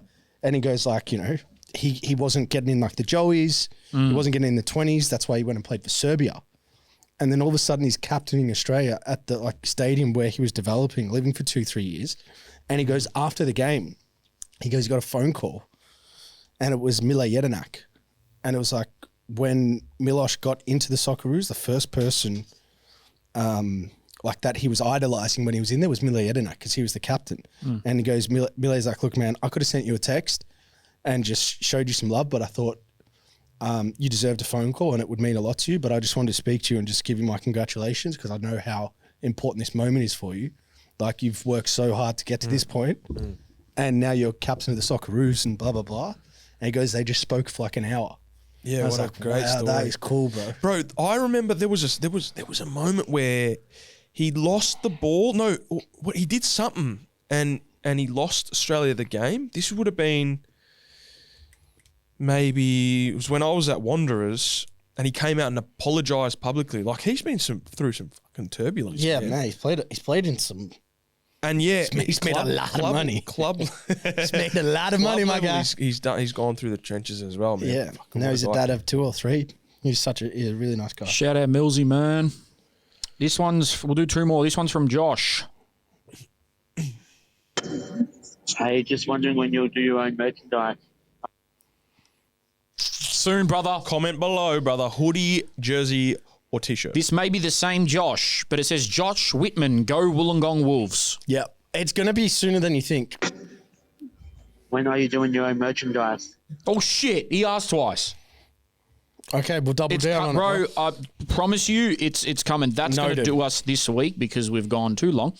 And any news? So, guys, just for a little bulletin board, little news board, we'll be at the Australia Cup final. Cannot wait. Jetters, we will see all you boys down there. I may or may not go to a pub with them. I am undecided. Oh, yes. Nice. So there's that. What else? Australia Championship kicks off in 2 or so weeks. 3 weeks, maybe. We'll be there. Booters, if any of you are in Perth, fucking let me know. I'll be there. I've already planned to link up with some booters in Perth. Apparently, the suburb that I'm staying in, the shopping centre is called Dog Swamp. So interested to see. That's going to be interesting. Yeah. Doesn't sound like the greatest place on earth. Good old Dog Swamp. But I'll be down near Dog Swamp for all you Perth booters. The fuck? Yeah, spoke to some Perth booters. They're gonna try to get me to play five-a-side up there. I'll see how I feel. What else do we have? A-League starts soon. October's going to be fucking jam-packed. Football's really going to ramp up in October. It'd be interesting to see how they are on a different time, so well done. But it'd be interesting to see if people do get a bit of football fatigue or they're going to love having 4 games on in one day. How are you guys going football fatigue? Are you fatigued? You know why I don't get fatigued? Because now that I do a football podcast, so before I was doing Suited and Booted, I used to listen to maybe 4 or 5 football podcasts a week. So I'd do like... Bro, What's so fucking weird about that? That's about 8 hours. Nah, they're like half an hour amps. Football a week. These guys make me feel like I'm fucking AUTISTIC. Don't worry, they've found a cure for it. 4 to 5. All right, the rest is football is 25-minute episode. There's that. Then I might listen to... read 4 magazines. Filthy Fellas, that was an hour. It was nowhere near that much. But... I used to consume a lot. I used to have TalkSport on in the car, especially during like key area. But then everyone at TalkSport's a bit of a dickhead, which is why it's entertaining. Yes. But so I used to do that. But then now that I've done this, during the week I listen to absolutely 0 football podcasts, never, and I barely watch any football content on YouTube and stuff. The only stuff I'll watch is NPL, Australian Championship, and Chelsea. The rest, I am delving into my other hobbies so I don't get burnout. Yeah, I'm not really listening to any now because I don't really want to contaminate my mind with other people's ideas. I just kind of watch the football. But yeah, I think there is going to come some football fatigue. There's so much going on the last year. I think I'll pass out when Oz Championship overcrosses with A-League. Yeah, then I'll start getting dizzy. We should put a tariff on watching any football that's not Australian football. I don't. Because otherwise people will burn out. I was going to put another tariff. Prem, I can't have a tariff on Prem. Yeah, I can't. Put a tariff. That's the only content I consume. That's football. I'm going to be illegal then because I'm watching Prem. Yeah, I'll go to jail for it. Yeah, we should put a tariff though on a delegation on. I'm going to be real with you. I don't think I'm going to watch every single Oz Championship and A-League game in a row. I don't think that's happening. Oh, me neither. So maybe we should sort of say, all right, you two boys watch that game and then... We should definitely do an Asado Sunday. An Asado Sunday? Yeah, and watch the game. Yeah, we can do that. Wow, that'd be... Wow, that's... Let's elaborate on that idea later down the track. I would like, some structure to our watching. That's a Patreon, bro. Yeah, maybe a Patreon. Fucking live stream. Yeah, you can do what's the score, mate? I've got the fucking ribeye on. Chat, can who's go. the best fucking got the best ass? Yeah, you can go to that. You'd be the first one there. Would you there with your magazine, bro? 442 magazine. Would you be the guy that would like feel the need to take over the barbecue or no? Asado's overrated. It's just, I mean, I see what but barbecue? I think he's just using we'll have an Australian barbecue, mate. We'll get a couple that's what the fuck I'm talking about. We'll get a fucking snag and One a fucking sausage cold each. burger. Yeah, get a cold tack salad. And everyone chip in. Hey, what do you think it is? What is it about a barbecue that makes people competitive? That they want to do the barbecue. You know what it is? It's the only thing men can cook. I like doing barbecues, but in my experiences with my fellow Italians, fellow Lebanese brothers. Oh, you got some Lebanese brothers. And especially my Greek mates. Yeah, some brothers. They're practically, it's just easier to give them the tongs and say, you do it just so I don't have you breathing down my neck. And it's also on cold. And telling me what to do. Yeah. Like, I'm happy because I know you're going to do it good anyway. Here, have it. Yeah, because certain ethnicities, you could do exactly what they tell you. Nah, that's wrong. Yeah. Oh, bro. So, and Greeks micromanaging the barbecue, and Greeks, bro. like, justify, they make the best meat, in my opinion. So it's like, okay. Pause. You said make, not God. Hey, but what about this?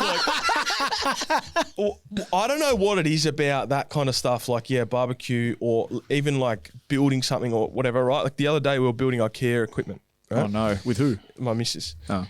And she goes, we don't need to drill it to the wall. It's all right.